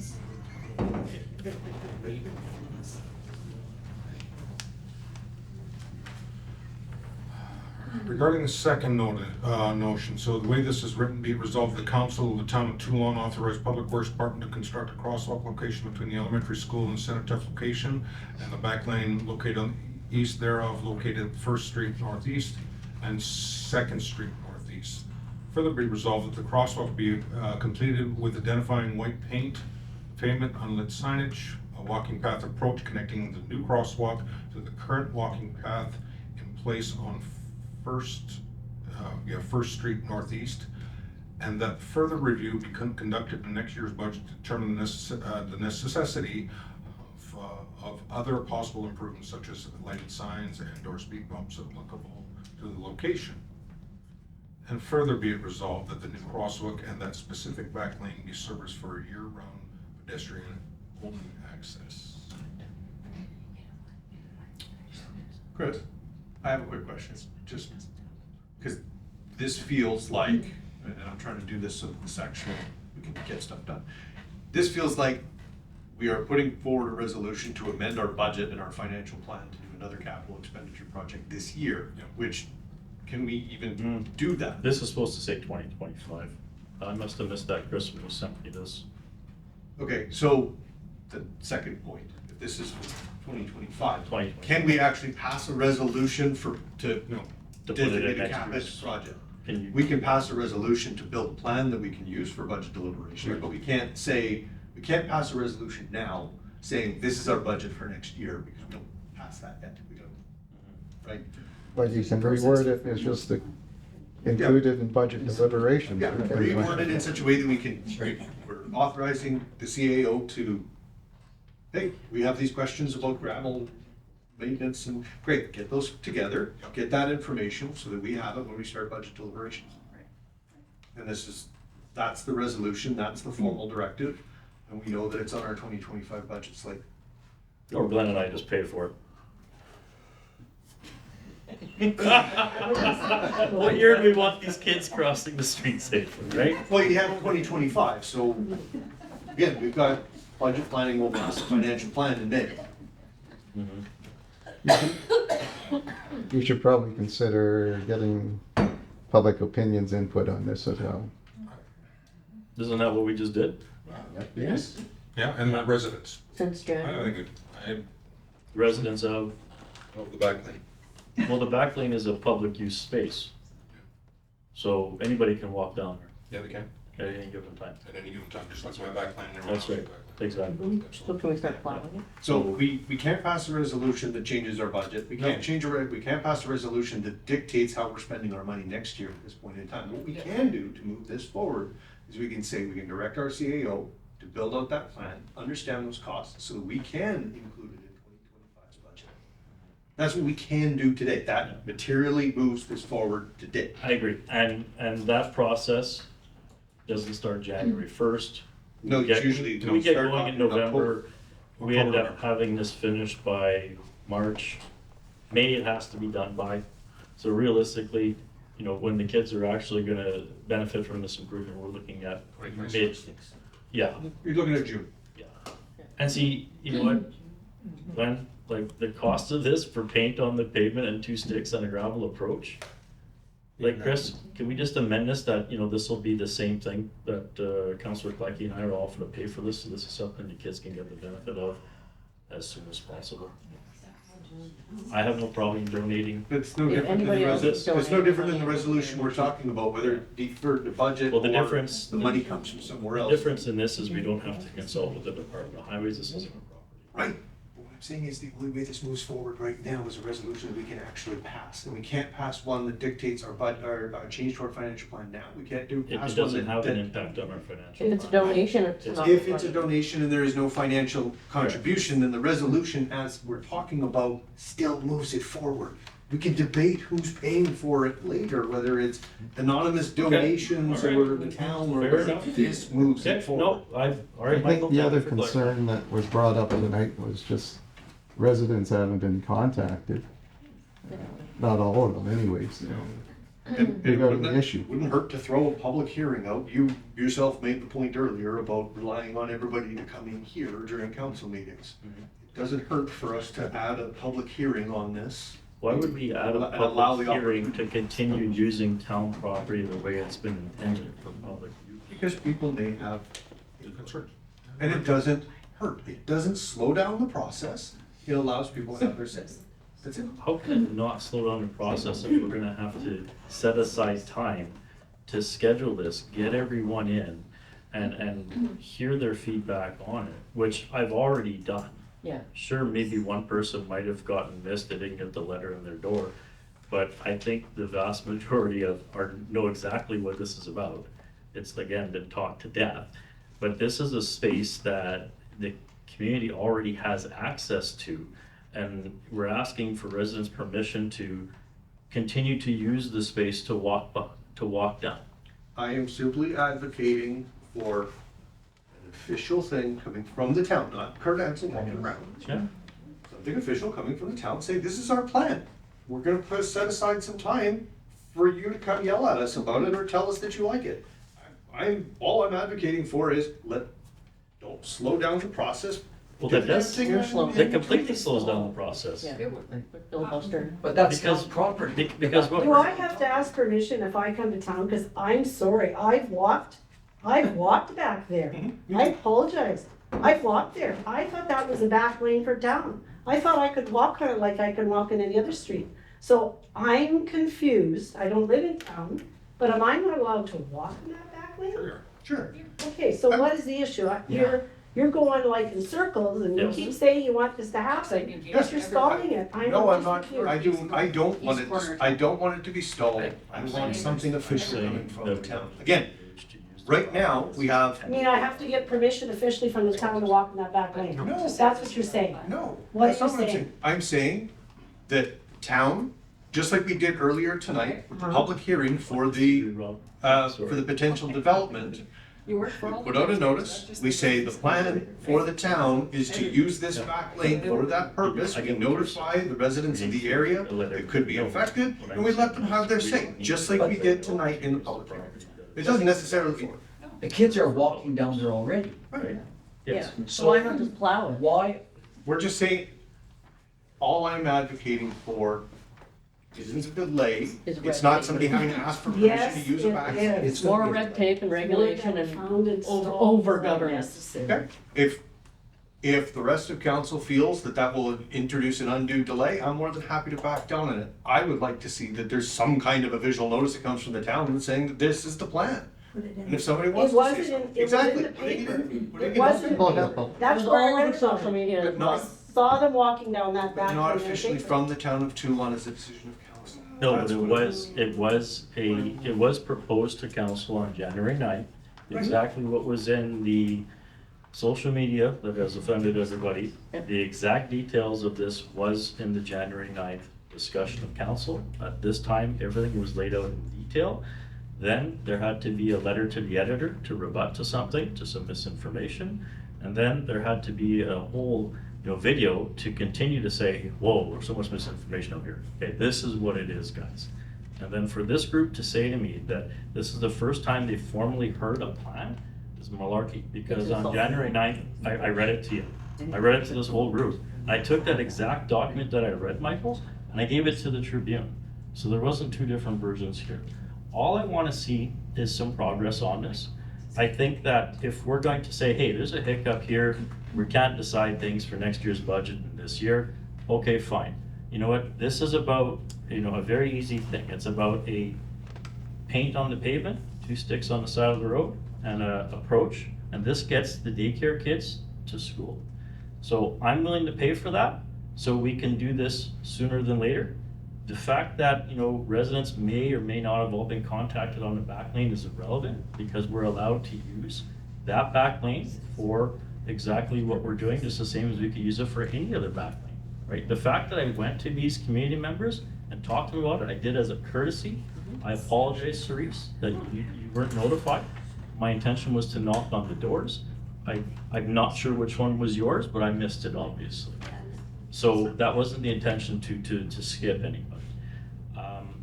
I'd just like to make a motion to have that crosswalk and an approach done now.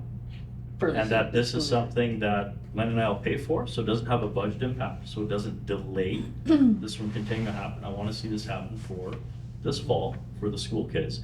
And we don't need to talk to the highways department about this. That's why this is a separate resolution, because this is all on town property. Back lane is town property, the street is town property, the ditch is town property, the path it connects to is town property. So, Chris, could we word a resolution to say that, you know, we'd like to do that as soon as possible, and that this is something that two councillors are opting to pay for, so it doesn't have a budgetary impact to the residents of the town of Teulon. And I think we did that 10 minutes ago with the wording of the resolution. Let's do it, let's move it forward. And then again, if it's coming, you're right, it's probably peanuts. You're paying for it, great. We've already have the resolution, we have the plan, we're moving it forward. Okay, sounds like we're talking about the same thing, so, okay. All right, so how do we word that resolution, Chris? We've got the. So just as what was read, except we're gonna tweak it to say that this is something that two councillors are gonna pay for? Is that all right? I don't have the resolution in front of me. What is it? Yeah, it's changed. My comment is, as part of that resolution, should be some communication with the school division. If it doesn't actually connect to school division property, I will reiterate what Margaret Worth said at our meeting with the school division. What happens on their property is their business. And that's simply the approach we need to take as well. We are the traffic authority having jurisdiction for the community of Teulon for how these kids get to the school. The school, once a school receives these children, that is where their responsibility takes over. It is our responsibility to get these kids to school safely. We obviously agree to disagree with the school. We're not going to get their permission. So this is what we're here to decide. We're here to say we either are going to do this or we're going to side with the school division. And Todd, if you side with the school division, that's your vote, and I completely get it. I think we need to be collaborative. I keep talking collaborative with our school division. Our school is the most important thing we have next to our hospital. I think being good neighbors I think it's important. And we've talked to them twice. We've talked to them twice, and my last comment, or our last conversation we had with them, I asked them point blank, end of the meeting, what their feeling was on the comments that were brought forward, and they were both said no, they both disagreed to them. Mm-hmm. But again, for the sake of moving things forward, we can discuss that. I mean, we've got their opinion. We've got their opinion. We can, just touch on that. So the members of the audience here are kind of like, well, what's the big issue here? What's the big problem that the school division has with this? You want to set aside some time to do that, or if you're saying, I don't want to keep talking about something that everybody in the community wants. I don't know how many more people I can put in this chamber to convince you of that. Crosswalks are important to the kids, I get that. The school division is opposed to it. We do need to listen to them. We got their opinion, I agree. Be cognizant, and I guess the thing that we need to be careful of is just, again, where those kids are going into the bus loop. If they are going into the bus loop. If they are going into the bus loop. They are not. I wish we had some school teachers here to discuss this, but anyways, we'll leave that alone for now, because that was brought up, and Mr. Ansel, Sarah, you recall those conversations with Sarah about the problems we were having with kids in the bus loop, right? You were part of that conversation. Yep. There's the odd kid that goes where they're not supposed to, Todd, just like an adult that comes to a stop sign Yep. and doesn't completely stop, they kind of roll through. Yeah. There's the odd child that will come in the bus loop. They know they have never been allowed in the bus loop. Parents aren't allowed in the bus loop. There are signs at both entrances and exits of the bus loop, the times. So why would the teachers here, all of us, promote kids coming into a bus loop? We're not. No, and I understand And that bothered me that you thought we were for that. Can I just quickly interject? It's painted and it's posts. It is paint and post. If it doesn't And work, approach. and if the school division, on presenting our plan to them, says, we've got a big problem with that, and they wanna come back with statistics and all the rest of that, great, paint and it's posts. They'll never come and even Move it see it because they don't live here and they don't really care. But at the end of the day, it's paint and it's posts. If we move it forward, and there is a problem that we didn't foresee, or somebody else is right, I don't care, remove it, it's done. Could I just make a comment too, please, regarding the removal of the hedge should this go forward? I was always under the impression that school grounds should be openly visible, not have anything or anyone that is allowing people to hide. Causing blind spots. Well, Yeah. all, the commentary on that has all come from the Interlake School Division, not from us. Yeah, well, Yeah, so they're misinformed on some stuff, or they have come up with some weird ideas. Misinformation. Very That's possible. the reason behind the That's video, there right. was just too much misinformation. Very possible. They were under the impression that the trees were coming up. Well, you know what, it's almost an embarrassment for ex-teachers that our school trustees would put that down on a piece of paper and send it so that it's public to the entire community. Like, that's just not, Well, they didn't at first. They tried very hard to hide oh, that. okay, well, it's just not, The emails. I can't wrap my brain around it. All right, guys, the whole community we get is behind this. Yes. The whole goddamn community, right? And the fact that you said that nobody has come forward from the community, I was here and I asked Yeah.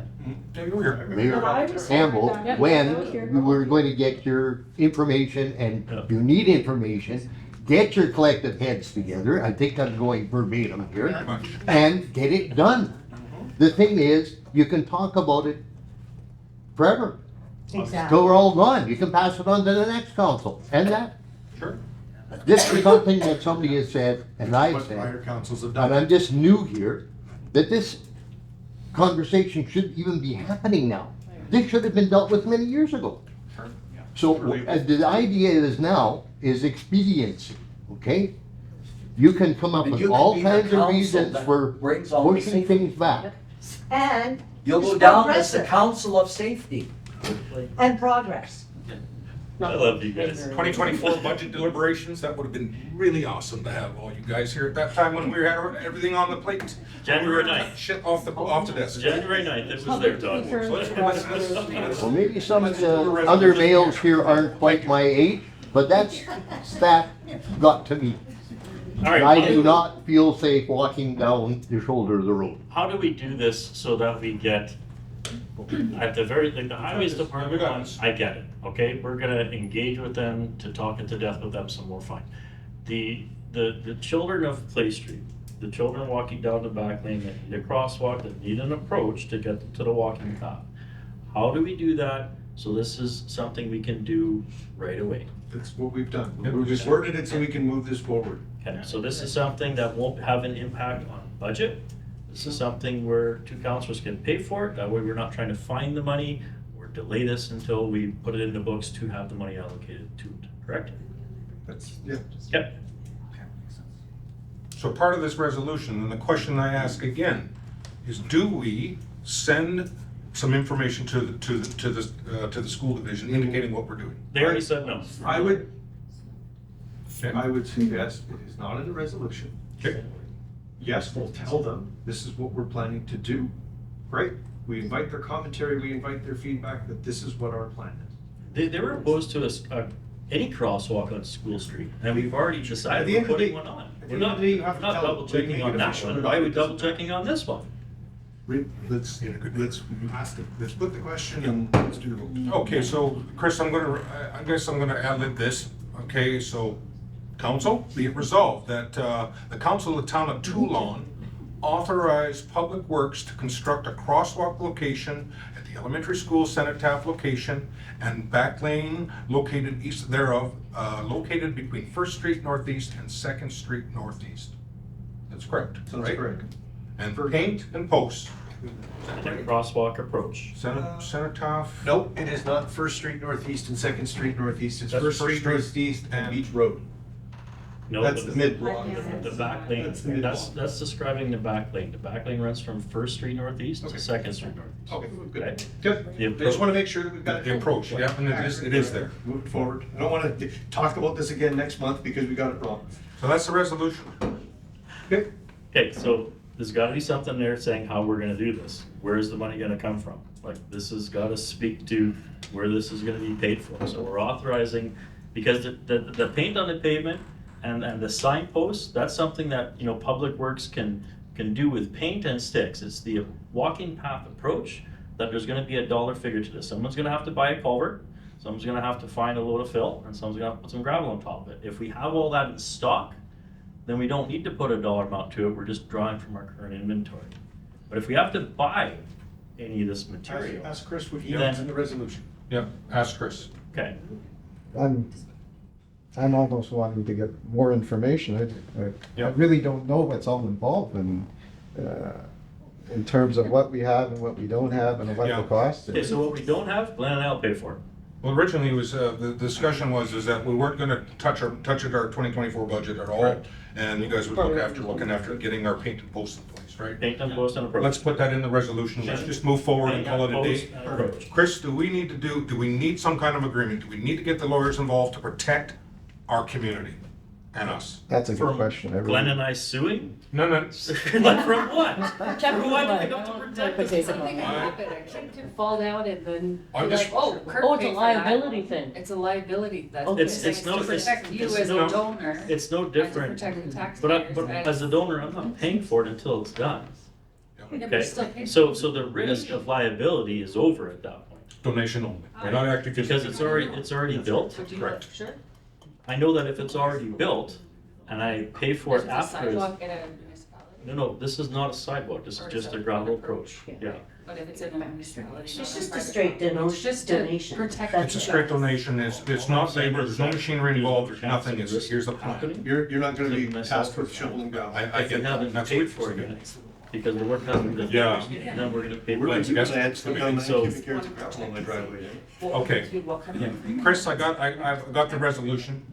Okay, guys, if you get it. Be it resolved, the Council of Town of Tuelon authorize Public Works Department to construct a crosswalk location between the elementary school cenotaph location and the back lane located east thereof, located between First Street Northeast and Second Street Northeast.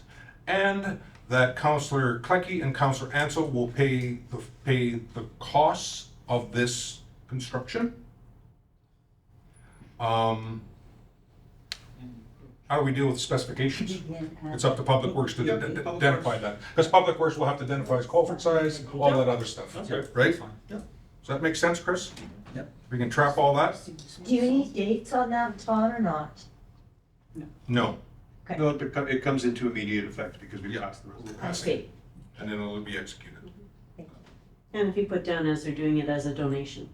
Yeah, The word that's what will in the donation should be resolution. It'll be a donation from the two councillors. Perfect. For Chris will clean up the wording He'll and post. Okay. clean that up for us. All right? Moved by? Sounds fair. Fuck yeah!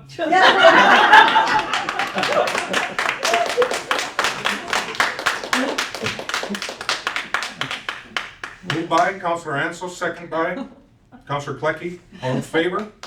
The rest of the time.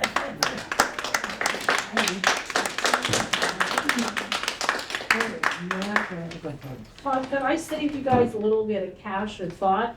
If you're getting permission from the Department of Highways to take out that crossing and that culvert, could that not be utilized around the corner where you guys put the Yeah, crosswalk? unfortunately, it's an idea of reusing stuff. What the resolution is basically, we're putting, these guys are gonna fund. I'm just thinking it posts and signs. might be there. Posts and- I agree with you. Gravel in I'm the saying, culvert. okay, Yeah. yeah. That might be highways, that might be a highways culvert. It's probably not Well, even, they like to get rid of them, they don't like putting them in. they don't like that kind of stuff. Lenore, we'll talk about. All right. I guess that concludes where we are at council today, folks. we are going into camera. Be it resolved that the Council of Town of Tuelon agree to close the regular meeting of council to the public and meet as committee under section 152(3) of the Municipal Act to discuss legal and human resource matters. And further be resolved that all matters remain confidential as per section 83(1)(d) of the Municipal Act. Moved by Councillor Ansel, second by Councillor Mitchell. All in favor? Carried. Have a good evening. Thank you for coming, John.